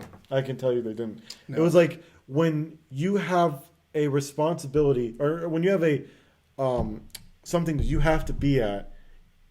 It's your obligation to do that. Because what you got to understand is this was like kind of like a soft reboot of Spider-Man. So they didn't want to bring like that same line from the first series. Yeah. You're not gonna play that on my podcast. No. You're not gonna I play think that I'm right. You cannot play that. I think I'm right. No, that is not exactly Copyright what it is. claims. Well, yeah, because I'm not gonna get copyright claim on something that we're just talking of ourselves for. But I think it was genius. Who else? I'm gonna cut everybody off, and I think that goes back to all three of these movies, or not all three of these movies, Trilogies. but all three of these semi-trilogies, because Andrew Garfield did two movies. Boom, This was a roasted. duology. I feel like this was the culmination because Tobey Maguire lost Ben, Andrew Garfield lost Gwen, that roof scene. and then Tom Holland lost Aunt May. I felt like it was everybody lost something in their own different ways. And Tom Holland was like, you could not understand how I feel. Well, But they that could, rooftop though. scene. Right. But they could though. That's almost. And then they all explained who they lost. And And that's they why- started getting that sense that maybe they were more interconnected than they thought. I don't that's think the- but he that's the even thing, knew though. that they were also Peter Parker for that moment. So I said that. But that's why I feel like Aunt May didn't say the exact same line as Uncle Ben from the first one. It was first and foremost, it's a different universe, and secondly, again, they was going through different things to where not necessarily that she was smarter than Uncle Ben, but it was just that culmination of all of these series, all of these movies coming together. And we see that with the action scenes. I mean, they're using all different types of moves. These villains coming in, some of them had never fought them before, and they bumped off each other to get the knowledge. The other Spider-Mans had never worked with other people. So I guess Tobey Maguire did have the one scene with the Harry. Doesn't count. But that was pretty much it. And that's what they embraced. Right. Tom Holland had the experience with the Avengers. He knew how to work together. And so it goes back to him being the mentor figure. He is the most leading leader in this movie. And he was the youngest out of the three Spider-Man. Yeah. And so the other Spider-Mans are like, we don't know how to work with others. And so Tom Holland takes the torch and he leads the others. While they're standing on a Lady of Liberty with a torch. And a shield. Pun not intended, but yeah. Yeah. And so, oh my gosh, those when they all jumped on that disc together, or whatever, or when they were flinging around together. On the head. Oh my gosh. Yes. Yeah, our theater probably, me and him stood up, I think, twice in that 2-minute sequence. That shit was epic. It was amazing. Oh my gosh, but so... it's surreal. Yeah. I honestly still can't believe what I was seeing. Right. Yeah. I'm like, am I dreaming? The reason that I was really surprised by it is I didn't think that Marvel and Sony, not just that they would have worked together, but they would have got all those pieces, because there's so many pieces that have to go together for it to work out, because actors, they have schedules. To be able to get to pull in Tobey Maguire and Andrew Garfield. Wow. I think Andrew's still doing stuff. Andrew's doing stuff. But to get them all on the same schedule to be able to come in and do these scenes. No, Tobey Maguire really It's I mean, so often do movies have to not include somebody because of scheduling. Yeah. But they made it work. For sure. With that being said, we're going to talk about. So I think it took all three. It didn't even take all three Spider-Man. None of them, even together, could defeat Electro. So we who have shows to break. up? We have to break down each individual villain. We can't. We don't have enough time. Yeah. So who was the first one that they got? It wasn't the octopus. It was. I feel like it was Sandman was the first one they got. Yeah. Sandman. So I guess Sandman. They pretty much just box him up. Sandman wasn't too much of a threat for them. He was a threat. He just wasn't. But they got him. They got him stuck in the head. And then was it Electro next? No. Then it was Lizard. It was Lizard Guy. Which Lizard Guy was. It was hard, but. I mean, they were able to brush him off. Then we got to Electro. And then we got to Electro. And so which great. It's where you see Electro. It's super hard. Electro's defeating all of them. 'Cause he's got an Dr. arc reactor. Octopus comes in, and he's like, and he grabs all the Spider-Mans violently. And he's like, I'm going to murder you all. Misdirect. And so Electro lets his guard down. I'm going to be honest with you, though. How in the hell did he get across to the Statue of Liberty with them arms? Right. Did he take a ferry? I don't know if they run that late. I don't know. Maybe, It's comic book logic. Yeah. I have no idea. But so, oh my gosh, that scene, I think it was yelling. And he goes, and he grabs, and he pulls the Tesseract. I'm going to be honest with you. It is not the Tesseract. He pulls the arc reactor off him, and they throw it, they bust that thing back on. Beep. Immediately. Didn't even take, there was no sequencing to it, it was just bam. Although I'm pretty sure they did it, they modified it so it would immediately take it away. Right. It wasn't that it was modified. Because when it first went on him, it got almost all the way to around. Almost the last one. Yep. And it was just one beep left. And then all they had was Green Goblin. And then the Green Goblin comes in, and oh my gosh. So the Green Goblin comes in. With his hood and his goggles and his new he's glider, all dressed up. His purple glider. That scene that we saw with MJ. I thought she was going to die. So Tom Holland, MJ, they're going down. Tom Holland gets taken out. She's going all the way down, just like that second Amazing Spider-Man. That I cry every time I watch when we have to watch her die. Yeah. And so we see MJ falling down. And talk about redemption. Andrew Garfield comes in. And Darth Vader and he erupts. saves MJ. It made me so emotional because we watched him lose. We watched him hold MJ or Gwen. We watched him hold Gwen, and she was dying. And it goes back to what we was just saying when Toby lost Ben, Andrew lost Gwen. He even legitimately said, which to me I still feel like was fan service. He said Gwen was my MJ. I felt like that was fan service. Yeah.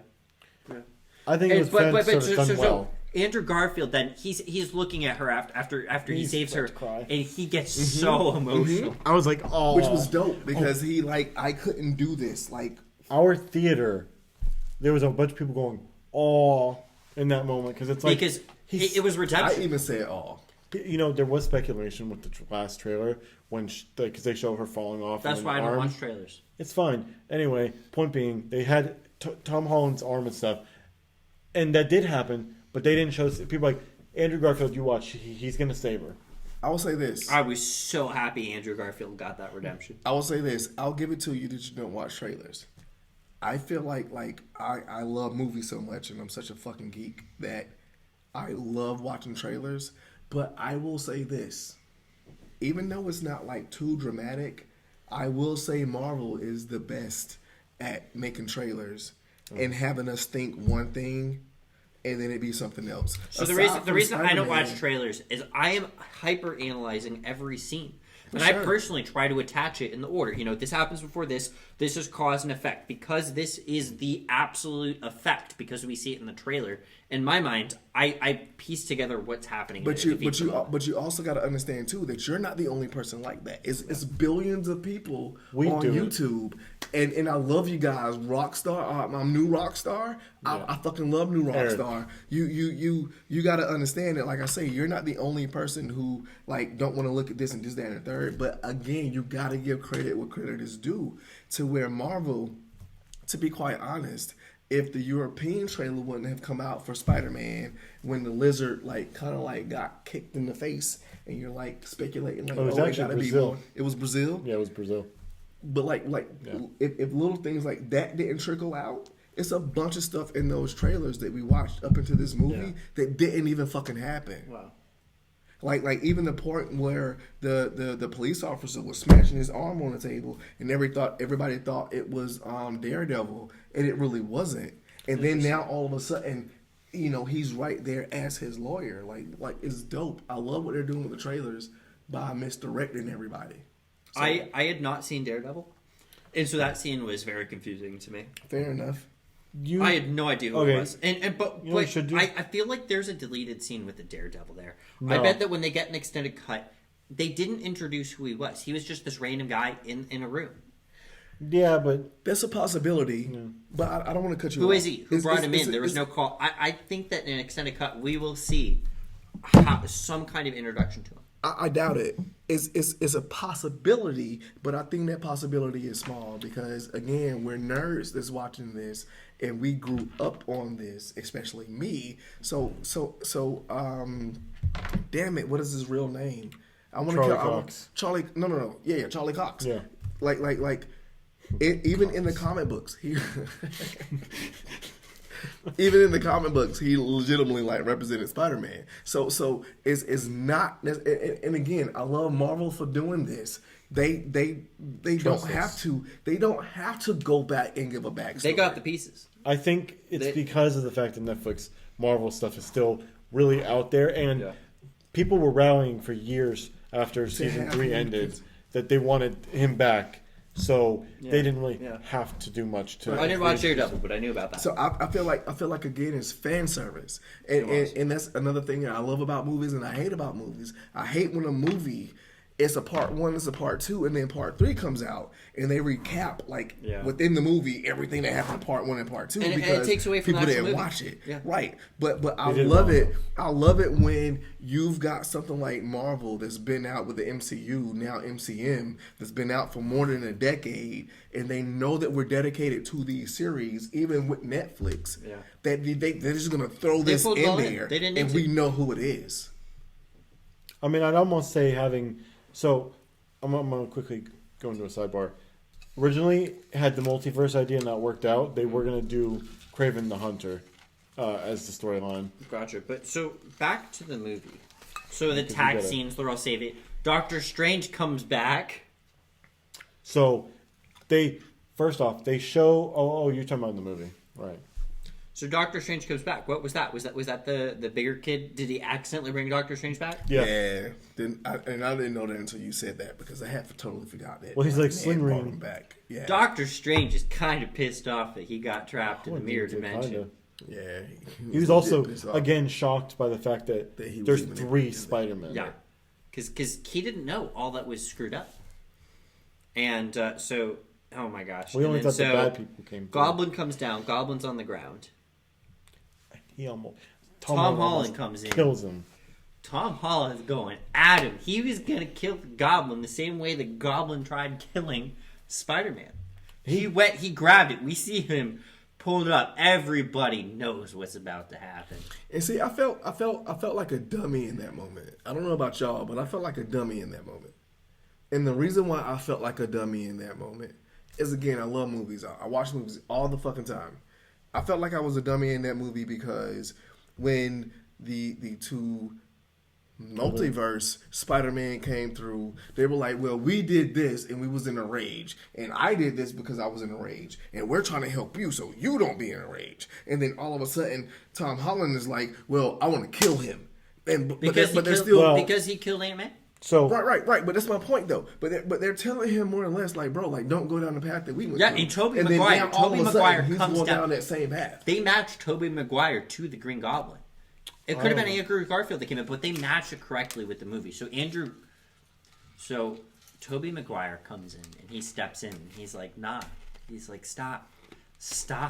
And so, Tobey Maguire I thought they were going to Tom stab Holland him on accident. But I don't think we're not sure. We're not sure if he's going to go through Tobey. I'm going to have to interject on both of you here. So when they're first talking about who they've lost and things like that, and they're trying to make that equipment, and like Tom McGuire's trying to talk about how he's making a cure for Green Goblin. Yeah. Tom Holland gives him this look and doesn't really say much, but I saw in that moment that he was still planning on killing Green Goblin regardless. Interesting. But again, I just want to reiterate, the reason why I feel stupid is because the whole reason why this fucking movie is happening is because Spider-Man want to be a different Spider-Man from the people that they brought in. So I don't want to kill you guys again, so I'm going to figure out a way to save you guys. But then he still tries to go and fucking kill Green Goblin. because he killed Aunt May. Aunt May, which was the difference. And he So that's just preyed the on his catalyst. weakness. Like, I'm just gonna change Yeah. all of this, and now I'm gonna kill you now. Like, But that's everybody else. So Tobey Maguire is he's protecting Green Goblin. He's protecting because Tobey never wanted him to die.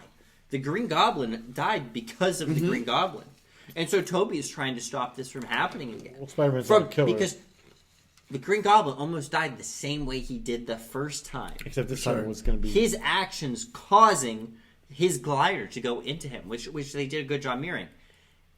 And then Tobey Maguire gets stabbed by the Green Goblin. Nobody knew what was going to happen. They could have killed Tobey in that moment. I would honestly would have felt better if Tobey Maguire would have died. You can that's go just- die. that's just me. Tobey That's Maguire. just me. Tobey Maguire has a spot in my heart, and if he died, I would have been upset. I felt like If you think he should have died, you should die, bro. Fair enough, but I felt like he should have died I was so happy. because movie. I Bro. felt like he should have died. But his MJ. Yeah, who Got an cares? MJ at home, which they actually brought up a few times, and they kind of mirrored it felt with like- the same way with Spider-Verse. We saw the other Spider-Man with how the relationship stumbled. Tobey Maguire made a few references to that relationship and how it played after. But again, I feel like I hate a movie when they play the audience. They definitely And I felt like if Tobey Maguire lived and he got freaking, granted he's a superhero and he's got powers and abilities. Yeah. I felt like if he got stabbed though, that should have paid off. That he I got didn't see stabbed. where he got stabbed. I don't know if y'all Nobody know. did. Right. I didn't even see, like, even when he was on the ground didn't and see he blood. said, "I'm okay." We didn't see blood. We didn't see I didn't see anything. But I felt like from what we saw, Oh, no, he got stabbed in the back.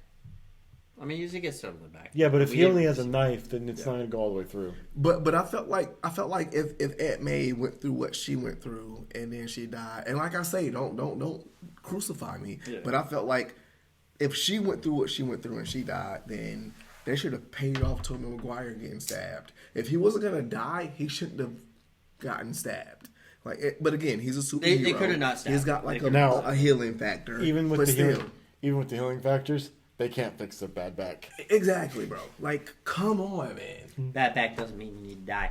But so go on, and so we see this, and then so they save the Green Goblin, and so that's not the end of the movie.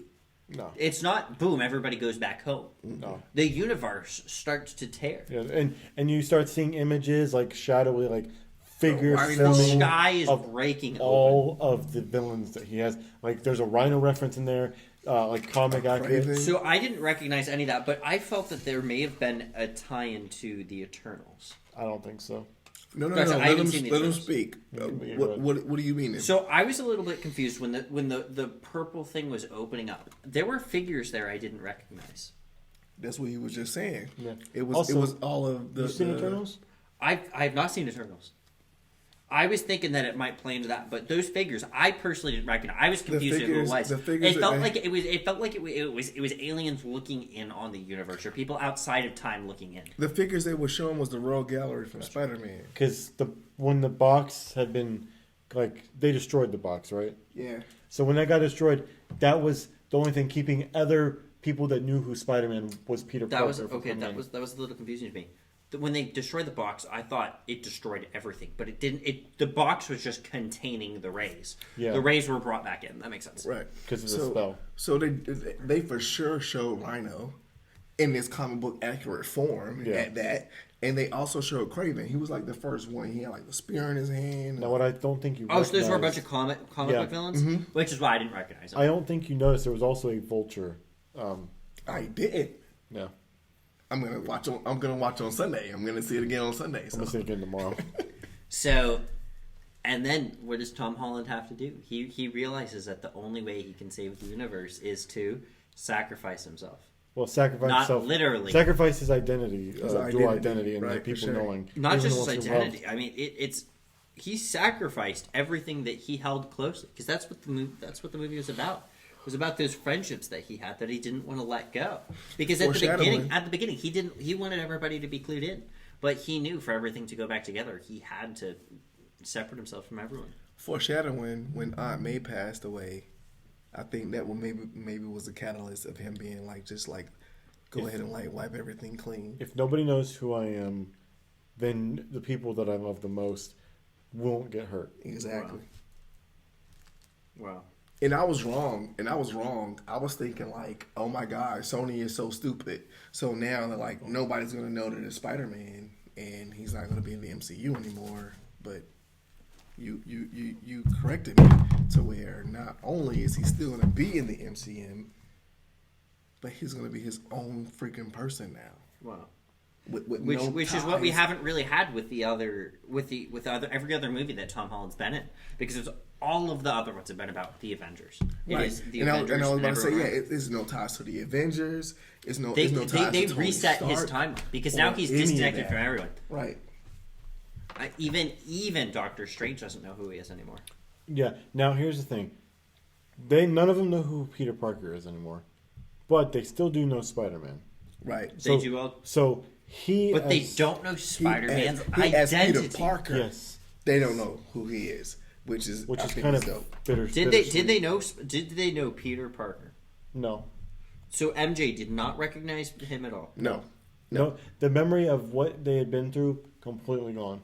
But they do remember Spider-Man, though. What sucks though is that Which is interesting. What sucks though is the fact that Ned he's not even his best friend anymore. Right. That is such a heartbreaking scene. When MJ and Ned were talking, I was kind of worried they were going to be a relationship. So Ned, I was worried that they were that MJ and Ned were going to be a thing. They had like a few intimate moments. I'm glad they know. did, though. I'm so glad they did. I don't know if you knew this or not, but in the comics, Ned becomes the Hobgoblin. So now there's potential that he could become. Exactly, bro. Also, I don't know if you noticed this, but they filmed those scenes up until they go back to school with Ned before he lost all the weight. Interesting. Because that's why he was skinnier. Oh, I didn't notice that. Gotcha. Because he would definitely have had to lose weight to be Hobgoblin. But You know what doesn't make sense though to me? So he gets into his own apartment because Spider-Man. Well, Peter Parker gets into his own apartment because Aunt May's gone now. right. Just because of all that, I guess because no one knows who Peter Parker is, he wouldn't be in Midtown anymore, and that's why he has a GED type of study manual. Right. Which I was like, you would have thought at least man, that spell really backfired on him, didn't it? Right. But I mean, he's still smart as hell anyway, though. No, I know. Wait, so the intimate moment with him and MJ was so amazing. I thought they were gonna actually have the Black Dahlia necklace that she was wearing. I thought maybe he could have mentioned that, and there would have been a kickstart or something. I get why they didn't. I loved the fact that she still had a Band-Aid on her Yeah, forehead I where she agree. was previously cut, which Took place. Tom Holland put attention to. The moment that he saw that she was hurt back at the fighting scene, he was like, "Oh my gosh, are you okay?" He's totally all bloodied up, but she's just a little bit nicked, and he pointed it out, and they showed it. So They showed the Band-Aid on her forehead. We don't know if she knows how she got it, but all we know is that there are the ramifications. Right. I think if we can confidently say that the majority of the movie took place right around Halloween or a little bit after because of the decorations and stuff, then that means that scene which takes place right around Christmas is 2 months after the incidents. For sure. Interesting, but it's Which it's is why crazy. it was a Band-Aid instead of a bigger cut, and he didn't look that bloodied. But I think that now we're going to see a lot more of a friendly neighborhood Spider-Man, Also, and not a inter-galaxy. I mean, because other Spider-Man, he was outside of our own galaxy. you see how quickly he got his mask from his bed when it was in the window shot? Oh my gosh! He grabbed that thing oh no. Right. Gonna put this shit on. And he made his own new suit. Comic accurate Spider-Man suit, So though, I which had we no haven't seen idea. at I all had in no idea live action. why the audience was going crazy. Because of Because the he goes suit. from the super cool Spider-Man suit, it's technology, to he showed this one on its own. So was there just so much attention because it It was red and blue. Yeah, it was all the legitimately the suits were comic red. book. No, No, not all of them. not like this one though. This is It was legitimately very shiny. comic book accurate Spider-Man suit. No nanotech, no nothing in it. Yeah, which was just great, the which was fucking great. Spider-Man Oh suit. wait, hopefully I didn't pause it. I really suck. No, you didn't pause it. Okay, cool. So, look at that. That's basically what it looked like. Yeah. It looks just like the other ones to me. It's, No, it it's doesn't. just because it's look red and blue to you. To me, that's all. That's unfortunately all okay. I see. See how it's like that? Yeah. Okay. Well, the other one. Okay, let me put it this way: the other ones they made their blues darker. Yeah, they did. That's why it looked. But like so, and that's pretty much the end of the movie. I didn't. So they we didn't. thought. They did not end it in a way that made it set up completely for another movie. And No. which Well, I kinda think what that Kinda. does Kinda. is the ending was then more. It makes you more content. Because with a lot of the other movies, In case Sony decided I to felt take like the this movie was back. more of an end game than it was an Infinity War in the context of it wrapped up previous movies and gave us a pretty good end. in Fair case enough. Sony It gave us direction, but it didn't place it where it's like Infinity War, like it's done, and you're like, well, I have to see the next movie. I would be content if that was the last Spider-Man movie. I would. don't want it to be, but that would be a much better ending than the last one. Yeah. I get where you're going. Because what this does is it separates the trilogy. There's the first trilogy with Tom Holland, and there's going to be the second trilogy with Tom Holland. Right. I get where you're going, but I would be highly pissed off if this was like the last movie. I really No. hope so. The way they left it Now off. that being said, given the fact that we didn't know if Sony was going to be doing another one with him or not, I feel like if they decided to take him out of the MCU, this was a pretty good way to like push it into that direction. Like not make Tom Holland's movies anymore in the MCU and make it in a different his own I universe. agree with I that. think Exactly, it to would separate to have two different trilogies. I agree with that, except for a caveat, which we're about to get to. Right. So, the first post-credit scene, we get into Which is not a Spider-Man one. It wasn't a Spider-Man one. So- it was a part 2 to the end credit scene of Okay. Venom. I was gonna get into that. So Venom 2's post-credit scene, Tom Holland, Eddie Brock is just chilling out in this shady like motel or whatever, talking with Venom and stuff.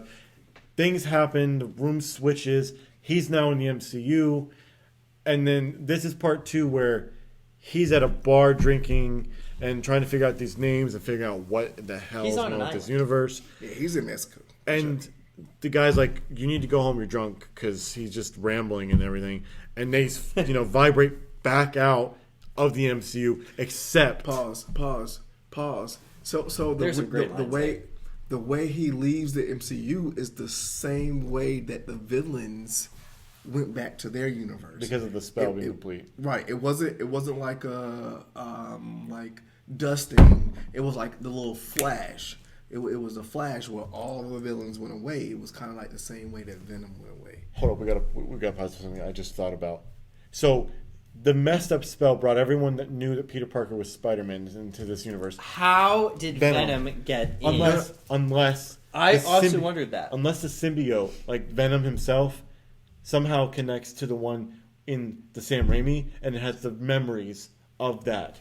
No, not even that though. But you remember in Venom 2 when they were in the hotel, Venom. It was Venom that was trying to go into that memory thing. Venom was about to tell him how more or less that the symbiote is a hive mind type thing. So it might have been Oh my God. something that's already in the MCU to where Which would hint at that Venom is Multiversal. Right, and that's why, the aliens- and that's why he was licking the screen like I remember him like that's who it is. But yeah, he goes back to his home turf, but there's a small little piece of the symbiote There's a tiny little piece there. that stays, setting up Black Suit Spider-Man. They're passing way too much across this. This post credit scene was so fucking dope. Well, the reason I'm passing over is because of The fact we time, still got things. I understand the time, but listen, from Venom 2, if you watch Venom 2, with that being a super Sony movie by itself, Yeah, that wasn't great. and then making everybody geek out because of the post credit scene and Venom 2 about Venom crossing over into the MCU.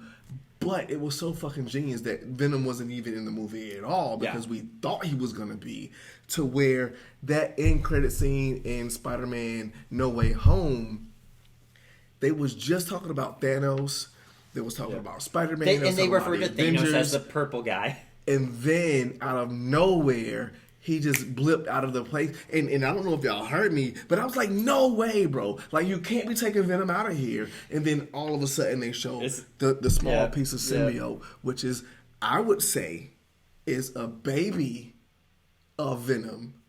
Because whenever they leave something behind and another one get onto another person, like Carnage, that's the baby of the original symbiote. So this is definitely going to be a way that the black suit Spider-Man is going to be here.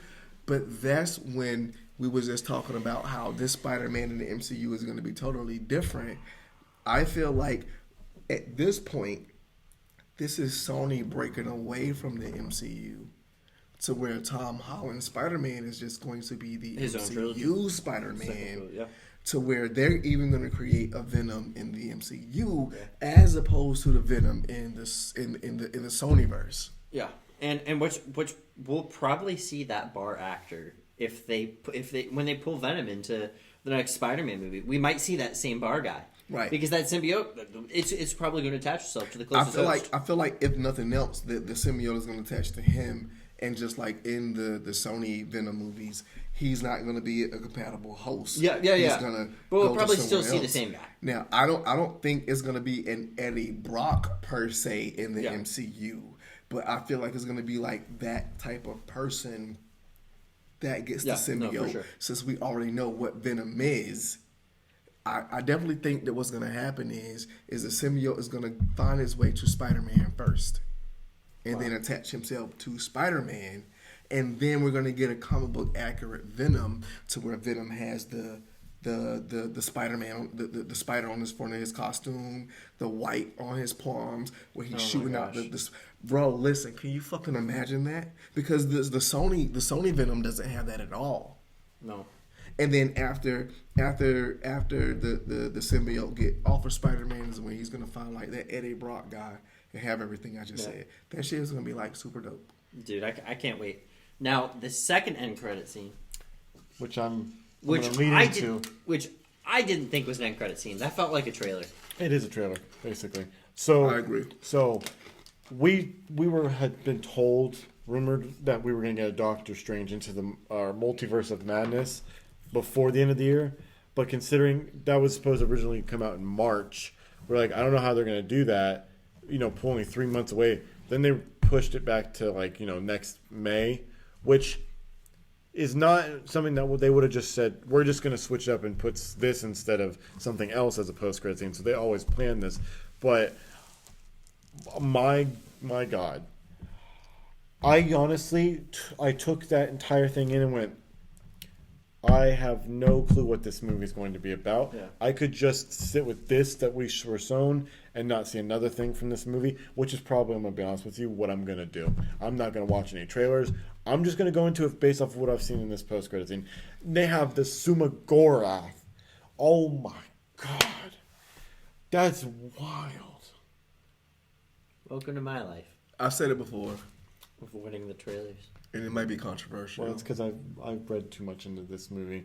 Not a lot of it was too surprising for me. Exactly, and that's why it's more fun sometimes not watching anything. Yeah, but having zero expectations. But there was no confirmation up until watching the movie. I was like, but. Oh no! I was just gonna say I said this before, and it may be controversial to some of y'all, but I really truly hope that I'm alive like for the rest of these goddamn Marvel movies, bro. At least until 2028, right? Because that's how far they have planned. Right, because these movies.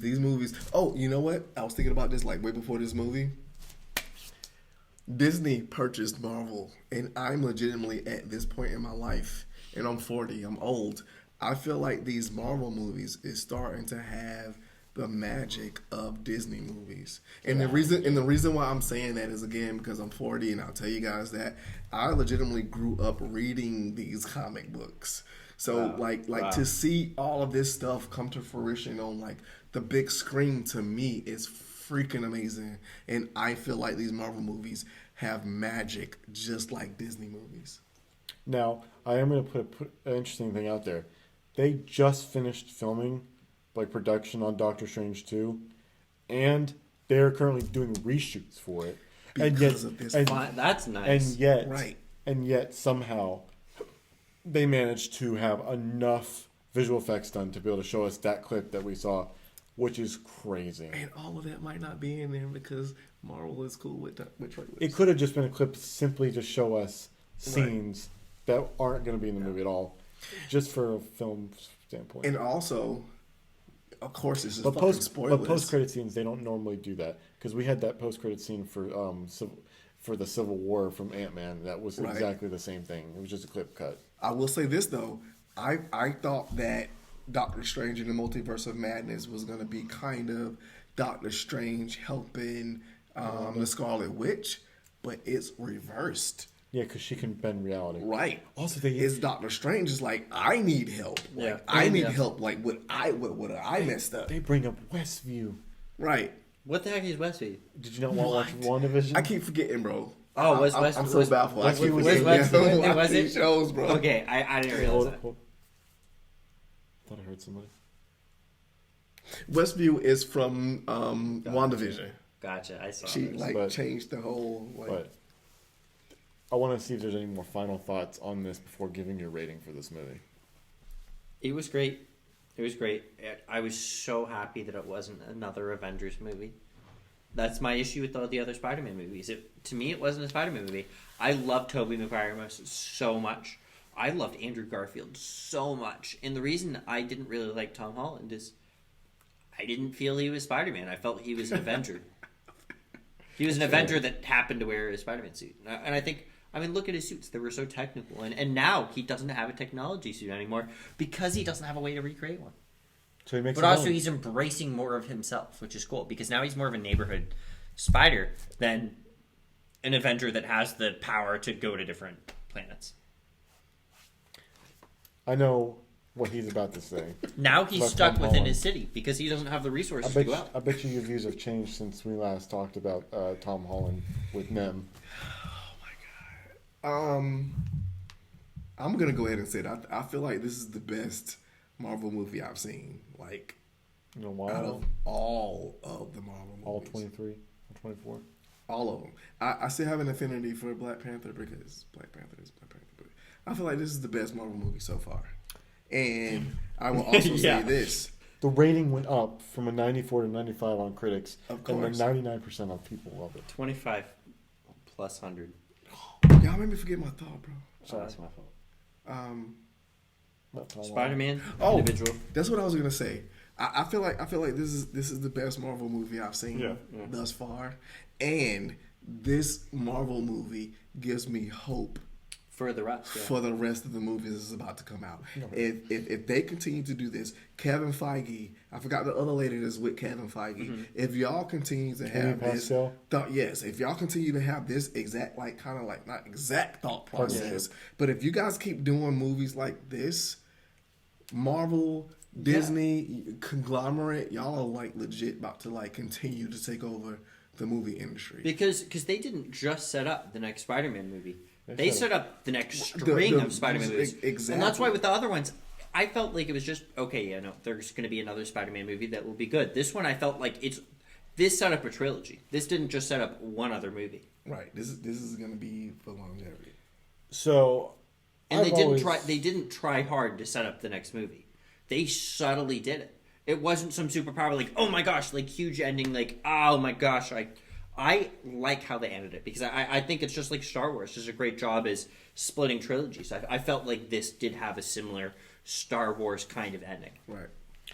So, I've always liked Tom Holland's portrayal of Spider-Man ever since he first appeared in Captain America Civil War. I thought that he brought a levity to the character that I didn't think was previously shown even with the last two iterations. I thought that he was a perfect blend of both characters, Peter and Spider-Man. Obviously, the fact that he looks more like a high schooler than either one of the other ones. And the fact that he also has stunt performing that makes it a lot easier to, like, he does more acrobatic stuff than the other two can possibly do, but I don't put that against them. I love Spider-Man Homecoming. I thought it was a good introduction into him, kind of mixing the high school with the outside life. Far From Home was a good away, kind of like trying to do a vacation type of thing, but I was like, well, this doesn't really feel like a Spider-Man movie. I like the movie itself, but I don't think it is a Spider-Man movie. Yeah, There's probably yeah. any web slinging. It's not in New York City. And I feel like this one fixed it. They listened to our criticisms of the last two. Yeah. For sure. And fixed upon those. And I think the direction they're going with this film, or what they're going to go with after this film, gives me a lot of hope for this franchise. Yes. I'm going to honestly say that I give this movie a 10 out of 10. I'll And I don't give it a 10 out of 10. I don't do that very often. And it's probably, hold barring what I think about it after tomorrow night, might be my favorite film of this year. I agree. Oh, and I wanna go back to what you were saying. The reason why he said that he feel like I'll change my mind about the Tom Holland Spider-Man, which you're correct. I feel like this is the maturity, like the elevation of the Tom Holland character as Spider-Man, for me at least. It's his best performance as Spider-Man. I feel like this is his best performance as Spider-Man. Yeah, and I think that honestly, that's more attributed to the actual script. You can always, But him as an actor, I think that I felt he was less quirky, but he was more Spider-Man. Yes, Because he was very quirky in some of the Yes. others. this is what I said. Which Spider-Man is good for, but I felt like this was, It was over such. the top. I think this was the best Spider-Man Tom Holland has been. I agree. what would you give it? Honestly, I would have to see it again to give it a good rating, but I would expect the first time rating. I would think that the Rotten Tomatoes would probably sit between 70 and 90. Why 70? I think that there was certain aspects that could have been improved slightly, like maybe the lizard and Sandman not being so two dimensional. yeah. So that was that's a good point, but also I still feel that Tobey Maguire wasn't properly prepped. I think that he was. It looked like he was a retired Spider-Man. I think would be accurate, kind of like Luke Skywalker was in that last trilogy. Fair. I felt same Fair. kind of thing, Fair. which we might see with Keanu Reeves. Who knows? I don't know I about highly that. doubt He's been doing John Wick, so he's probably Highly gonna doubt be it. But I'd probably give it a 9 out of 10. Again, Sure. my favorite scene Not in the bad, whole though. thing, and I shed a few tears, was when Andrew Garfield was given the opportunity to save MJ. I mean that got me. I'm gonna say I'd have to have a tie on my favorite scenes. My two favorite scenes that I tie on is seeing all three of them together in the suits. Yes. On top of the Statue of Liberty. You knew they had to do that at some point. And this may be a more biased one, is seeing him swinging with his comic accurate outfit at the end. I did not expect that. The whole theater erupted when they said, I didn't understand it, but that was one of the loudest points of the whole movie. I agree. I didn't expect that, honestly. I did not expect him to make a whole new suit. I'm so glad it's not another tech suit. That was I one am of my too. biggest complaints with Spider-Man, is it's not Spider-Man, it's a different version of Iron Man. Yeah. Right. I mean, because nanotech is so amazing that it takes the power away from the individual person. Right. Which it was so cool seeing the Dr. Octopuses next to that we didn't touch that earlier. But when Spider-Man brought out his tentacle kind of things, it was so amazing. But no, it was an amazing Spider-Man that movie. was a big part for me too.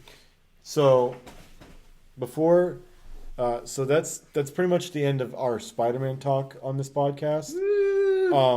We're gonna give applause to the movie. Oh, you fucking There we right, go. bro. That movie was amazing. It was so good. It was so good. So for any audio listeners, because most of this has been you can that's watch right, it's it a podcast. or you can listen to it. For the audio listeners, this is probably the point that you should end up cutting off or watching the video. Thank y'all for listening. For sure. And since we are close to Christmas when this comes out, I have gifts for both my guest star, who's my longtime best friend of like 11 years, even though I didn't talk to him for a while because he was too weird in high school. And my co-host, I also got gifts there. So if you want to see what they get, come check out the podcast on my YouTube, Cinema Theorists. And don't forget to like and subscribe, but they're going to go and pull out their stuff. And check out his Patreon, because right now we're using my computer's webcam. donate money. Let's get him a better camera. Yes. And thank you for being the guest, bro. Because you came from Raleigh. Yeah. Bro, Like, yeah, you it was a came- good you amount came of almost hours. like 2.5 hours away, bro. Like just to be here. So shout out to Hey, you. thanks for buying my ticket, Jordan. You make it too easy. Oh yeah, I mean I bought his ticket too, but that's because I wanted you guys to experience 4DX. Oh yeah, thanks for getting my ticket. We definitely Yeah, experienced 'Cause those I loved it. dimensions. I loved it. All right, who wants to open theirs first? I guess we'll go from right to left. I guess I'll open my gift first. Yeah. I'm gonna first off and say thank you because we already talked about this. Yeah. But I hope I'm not gonna cry in no shit like that. I don't know. Bruh, I just spider jump out at you. Holy shit, bro. I thought it'd be funny. Holy shit, To bro. bring it Yes. back. Who the fuck Yes. is that? Yes. So- Wait a minute. Yeah. We got backstory. This is John McClane from What the from fuck Die is Hard. that? From Die Die I Hard. haven't seen Die Hard And yet. we had a He hasn't seen Die Hard. Oh, yeah. So hold your tongue. All I know is it's a Christmas movie. okay. That's it. So we had a debate on whether or not It's a Christmas Die movie. Hard was a Christmas movie or not. And Tell us what you a think in the Christmas movie. comments. Well, okay, so you guys are gonna. This is actually an inside joke for an episode that's not gonna be out before this episode, Oh, shit. So stay tuned. which is funny. Yeah, you'll Yeah, understand the appreciate joke it, when you bro. listen to Bro, it. I know there's more in there. Keep going. And mind you, I am going to open these. I am going to open these and put these on my desk. I will say that one's not bobblehead. For some reason, the movie ones aren't. Oh my gosh.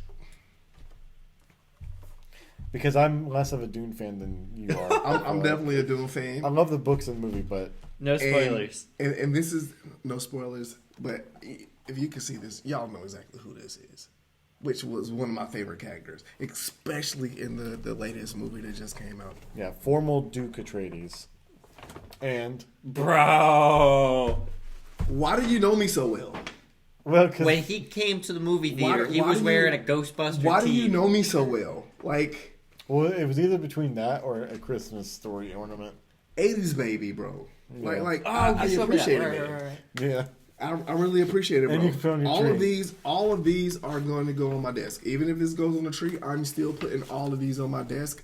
And if you and I ever do another live like show, I'm going to legit have these on my desk. Thank you, bro. Like legit. you're welcome. And now for yours. Oh yes! It's Rick! And not Pickle Rick. It's a Rick that I like. Because Pickle Rick. Pickle Rick is too expensive. Pickle Rick. Rick and Morty. Pickle Rick. Totally disgusting. Skip all those scenes. Oh my skip them. gosh. Dude, that's literally perfect. Michael Scott Michael Scott. pop ornament. Come on, say a joke so I can say that's what she said. That's pretty hot. That's not what she said. Oh my god. That's a pretty big gift. My gifts go hard. That part. Either one of those. That's a pretty big gift, or my gift goes hard. My roommates are gonna That's- hate that's seeing what this she on the said. Christmas tree, but there's no way it's not going on the Christmas tree. Oh, I guess I shouldn't open it. And you got And one then more. we have. Oh my Unfortunately, gosh. he hasn't watched it. Doctor Strange Supreme, which will be exciting because I'll have to be holding this It's when I that watch evil the doc. movie. Well, what if Doctor Strange? So you need to watch What If. Which I we do didn't need even to talk about that, you losers. See, I had no And idea, so now it's actually. the freaking post credit scene. Yo, that makes me want to see What If because I hadn't seen What If yet. Yeah, no, Dude, so why are his eyes purple? I'm so watch the interested to episode. see. You just watch that specific episode if you don't want to watch. the I'll rest of it. probably have to watch them all. Dude, that suit is so dope. It But is. But yeah, Appreciate it, bro. how do y'all close? well, we're not closed yet. However we want to close. This So- is our podcast. So that's our stream. Don't forget to like the video if you're watching it on YouTube, and subscribe for more content because I do post things at least once or twice a week. Absolutely. Stay tuned for the Christmas podcast episode, which will be out on Christmas Eve. I plan on having it, where you'll be able to understand the inside joke of Die Hard. For sure. And if you'd like, you should definitely check out Snazzy Solutions. If you're trying to build a website, my guy right here knows how to make some pretty good websites. We'll have one for the podcast up pretty soon. Yeah, hopefully we'll have it up pretty soon where I can start uploading it to there too. And I'll have all my Twitter and socials in the description of this video. And for my audio listeners, thank you for listening. It's been a nice couple months, this podcast, you know. We're doing Cinema Theorists now instead of Cinema on the Rocks because I just felt like Cinema on the Rocks was better as a movie review series on my YouTube. And this is our main channel. So I hope you guys have a Merry Christmas for the YouTube video. Let me know down in the comments if you've seen the movie, if you agree with some of our thoughts, or if there's something you saw that we didn't see and pointed out to us. Or if you want to roast us, if we said something wrong or you disagree with us, let us know. Please roast us. Please roast us, because I guarantee you whatever you're roasting is incorrect. I know a lot about Spider-Man. Try me. But you guys have a great and safe holidays, and we will see you next time, guys. Peace out. So now it's that point where it's like awkward because you don't click the button, but you potentially use this for bloopers.